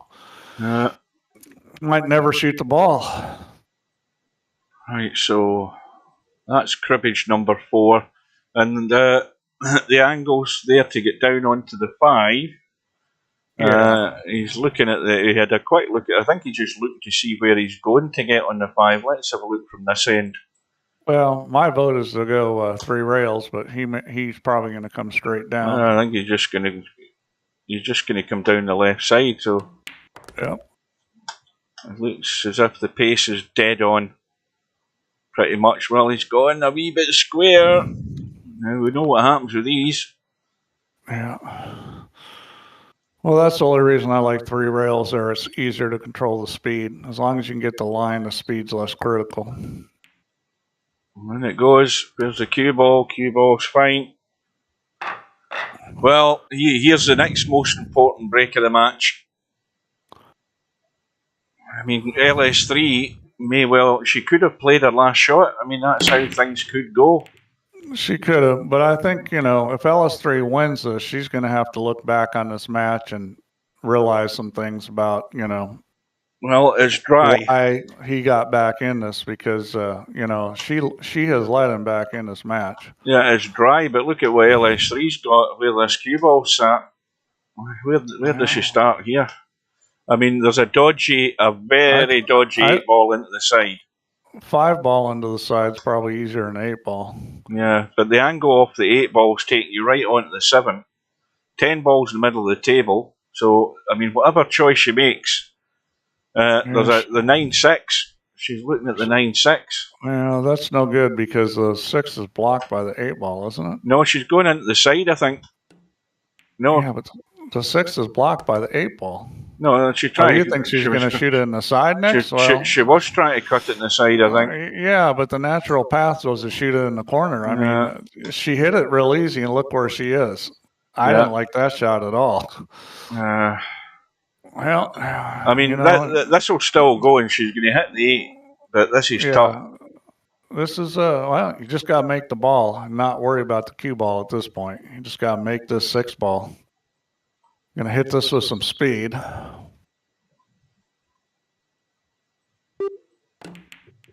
Oh, it's caught the knuckle. She overcut it. That was a tough shot. Yeah, she just overcut it. Well, Bedhead knows he's in last chance saloon each time he comes to the table, so it's a pressure visit for Bedhead. Well, it was a little bit unfortunate how she came to the table, but I don't think she shot the right shot. I would have looked at the table more, because that was always going to be tough if the plan was to cut the 6 in the side. Well, we're 2 hours and 15 minutes into the match, and we could be here a little while yet. Well, I think there's some palm sweating right now. Get out the towel and wipe your palm off. Well, we've got 4-11, which is a gimme. We've got, again, looking at this, first glance, there's not an awful lot on here. There's an 8-7, I think, which you've got to get on the 8 good.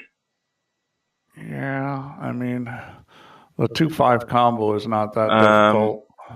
I mean, you get rid of the 8, that opens up the 12 into that corner. It makes it easier for the 12 into the corner, and then you can come up with the 3, because that gets past the 13, no problem. Yeah, the 12 goes up table too. Let's see what he's going to do here. I think he's going to play the 8, and he can bump the 12 here if he does that, right? As he got a little angle. Yeah, he can play the 8 and bump the 12, although he really doesn't need to bump the 12. He could play the 2-5 combo. It'd be hard to get on the 10 ball. Mm-hmm. He's going to go 7 first, it looks like.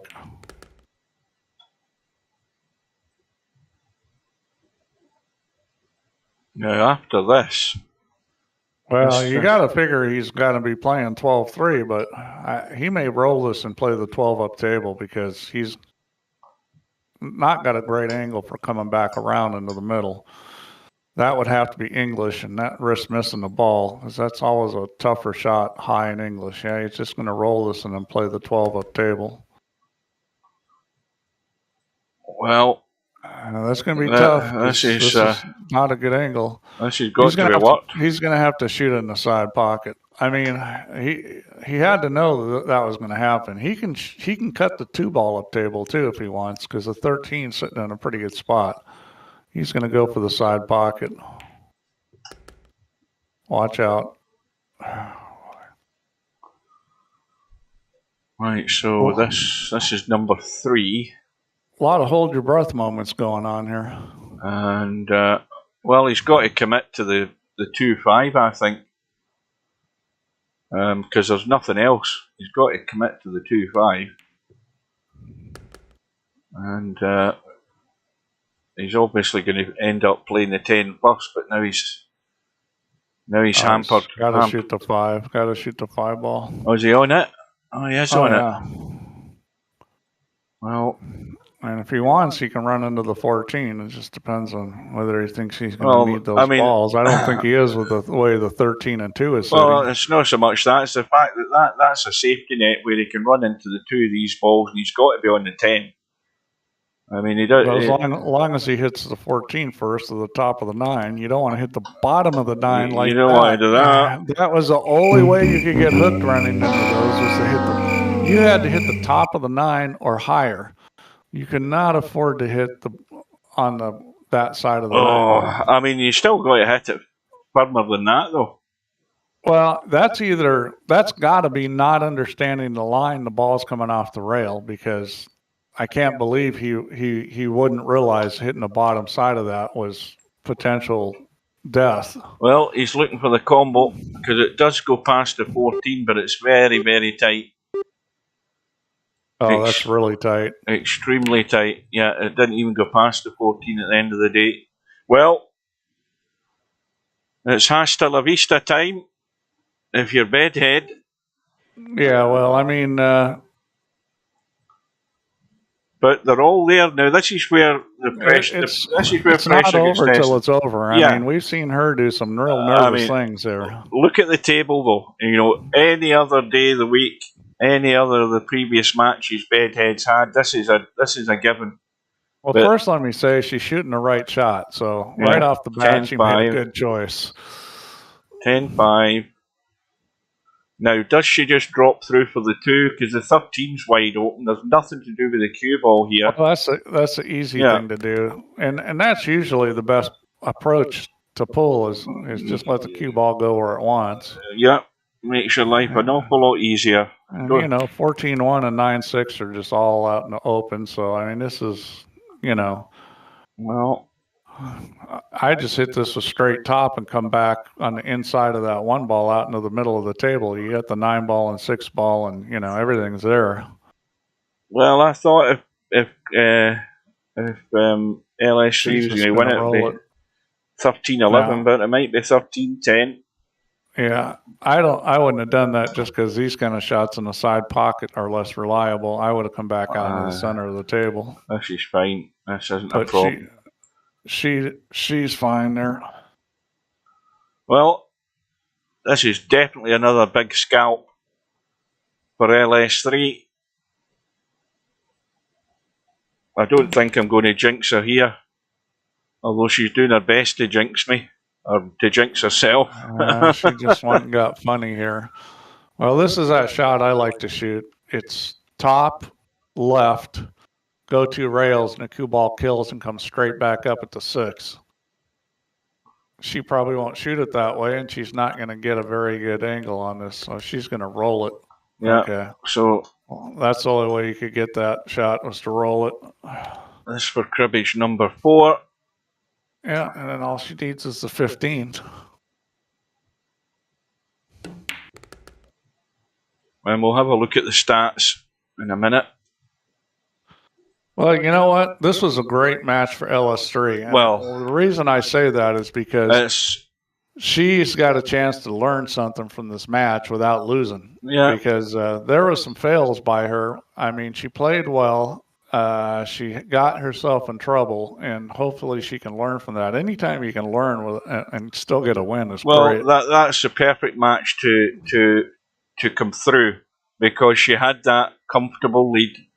Bedhead gets on a roll, then the nerves start kicking in. Bedhead had his fair share of little cock-ups at the wrong time. Ultimately, they cost him. But ultimately, overall she played better than him. Yeah. And so it's a great result for LS3 again. Let's have a look at this bracket.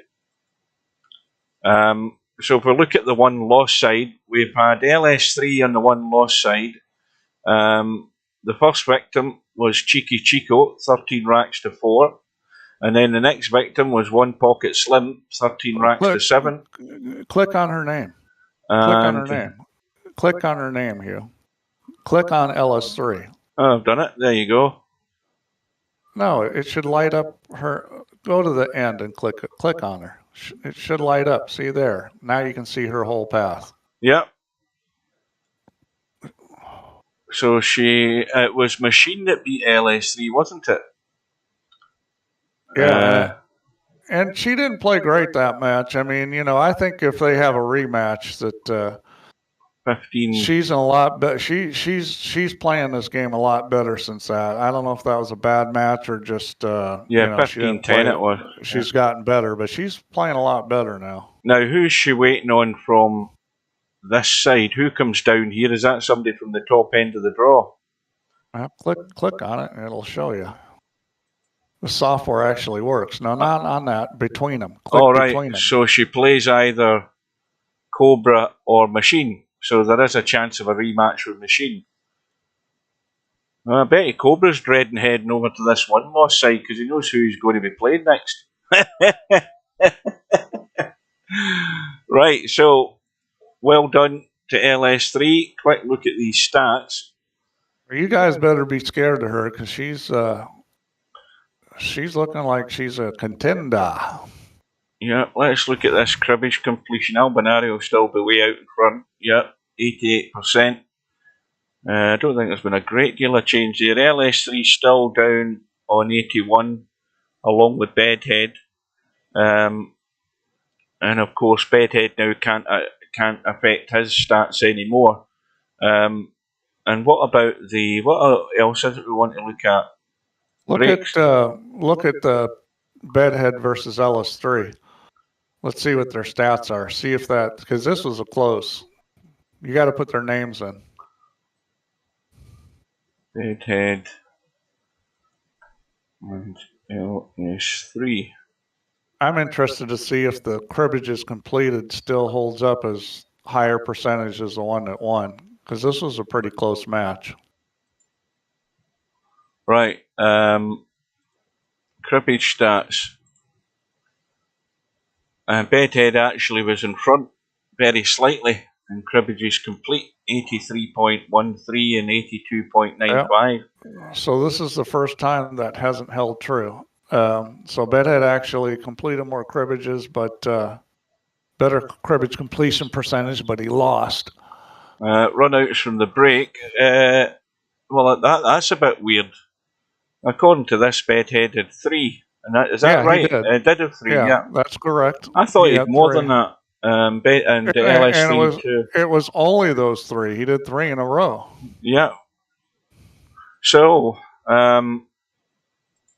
when's that next match on now? We've got the next match is the match between Cobra and Machine. That'll be when Friday Night 9 Ball is on again. That'll be 7 p.m. This coming Friday. So I'll be there for that one. What else have we still got here? We've got Stubb waiting on the winner of Bankster and Tommy, and they're running out of time in terms of how many days they've got to mess about, because it's August the 2nd, and we're August the 1st tomorrow, isn't it? So so they better get a move on. And we've also got what else have we got? I think that's it. Stubbs waiting on the winner of that one. The other matches have taken care of themselves on the win-loss side here, so that match needs to get organised. Bankster and Tommy.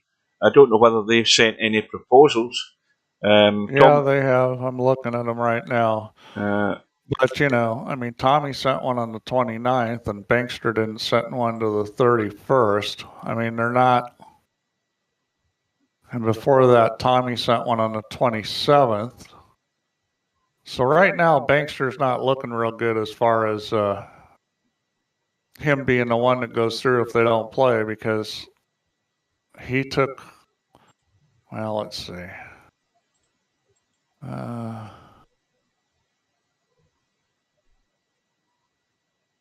So the first proposal for that was on July 27th by Tommy. And then the next one was on July 29th by Tommy. And Bankster didn't reply until today. So that's not good for Bankster. LS3 in the stream. Do you remember when they played their match, Hugh? What date did Tommy play his match against Cobra? What, in this tournament? Yeah. I haven't the foggiest idea. Cobra, you remember what day you and Tommy played? I mean, what the date was? I mean, I've got it on the stream, and the date is on the stream, but I can't remember where it is. It's in the playlist if I streamed it. But anyway, well done to LS3. Good job, LS3. Yeah, how does that feel to be in the mix up against a tough guy and take him out? Yeah, so you've nothing to fear. Absolutely nothing to fear from anybody else left in this tournament other than Albinario. That's the only one you have to worry about. The rest of them are all shit and bricks, as they say over here. Believe me, no matter what they say, they don't want to meet you. You've made. Cobra thinks they played on Sunday, which was the 24th. Yeah, see, guys, this is what gets you in trouble with this whole thing. So, if you played on Sunday the 24th, nobody made a proposal that Tommy did the 27th. Yeah, 3 so days right later. off the bat, they wasted 3 days, which you can't do, especially in the losers bracket. And then Bankster doesn't respond, and Tommy makes another one July 29th, and Bankster responds today. So, so it takes Bankster almost a whole week to do anything with match proposals. You just can't do that. And that's why we run into trouble and we get forfeits, because guys don't do their match proposals right away. Well, I mean, let's put it this way. They've been in tournaments long enough, these guys, and they know the score, they know the drill. They've got a couple of days left to get it done. The only thing I would say is, does anybody know where Bankster's from? I can't remember. It could be a time zone problem, because Tommy is from Germany, as far as I know. And Kuwait, well, Kuwait's actually, if Bankster is from Kuwait, which I very much have doubts about, or he could work in the oil rigs or something out there, but Kuwait is about, 3 or 4 hours in front of the UK, so there's not a huge, and Germany's an hour in front of me, so there's not a huge difference in time zone. So I don't. Well, they do play pool in Kuwait. Yeah. Well, they'll play everything as long as the money's there, and there's plenty of dough going round about Kuwait.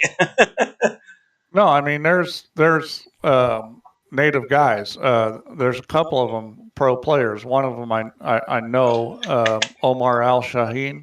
Oh, I've heard of that guy. Yeah. Oh yeah, good player. But there's another one too. Let's see, who's the other guy? There's another one, I believe, from Kuwait too, who just came on the scene not too long ago. Yeah.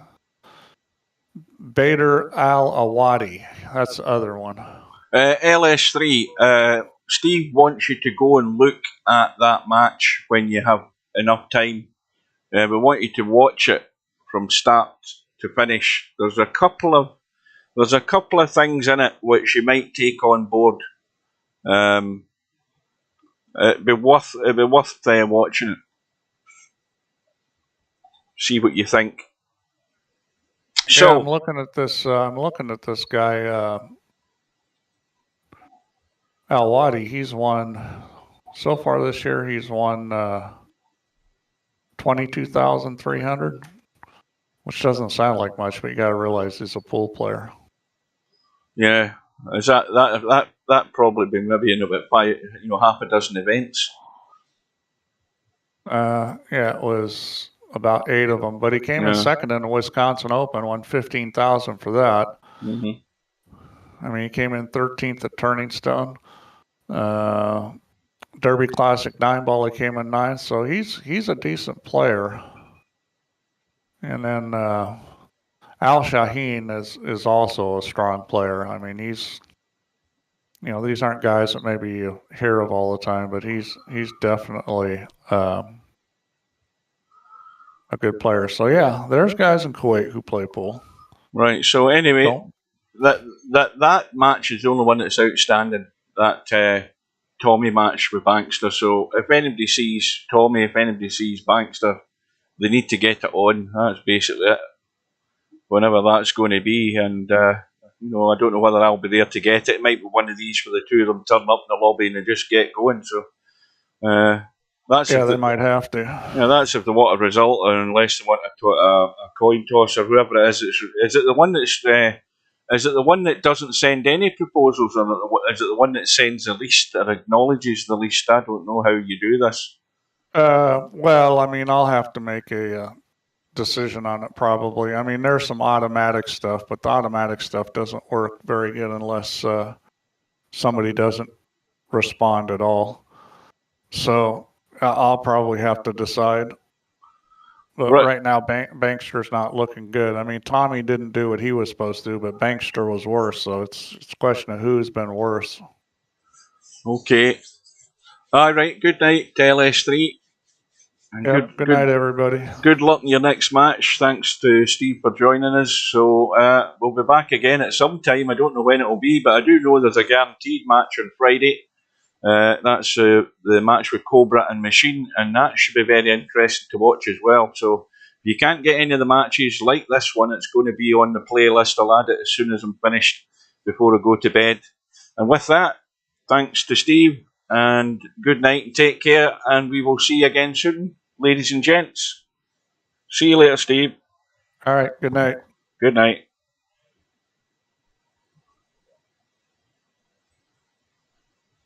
Good night, ladies.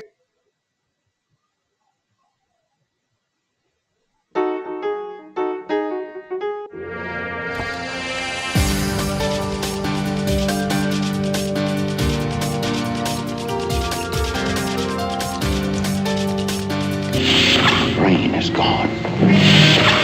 You're way off. I say you're way off this time, son. Surely you can't be serious. I am serious. And don't call me Shirley.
Put 'em up, put 'em up.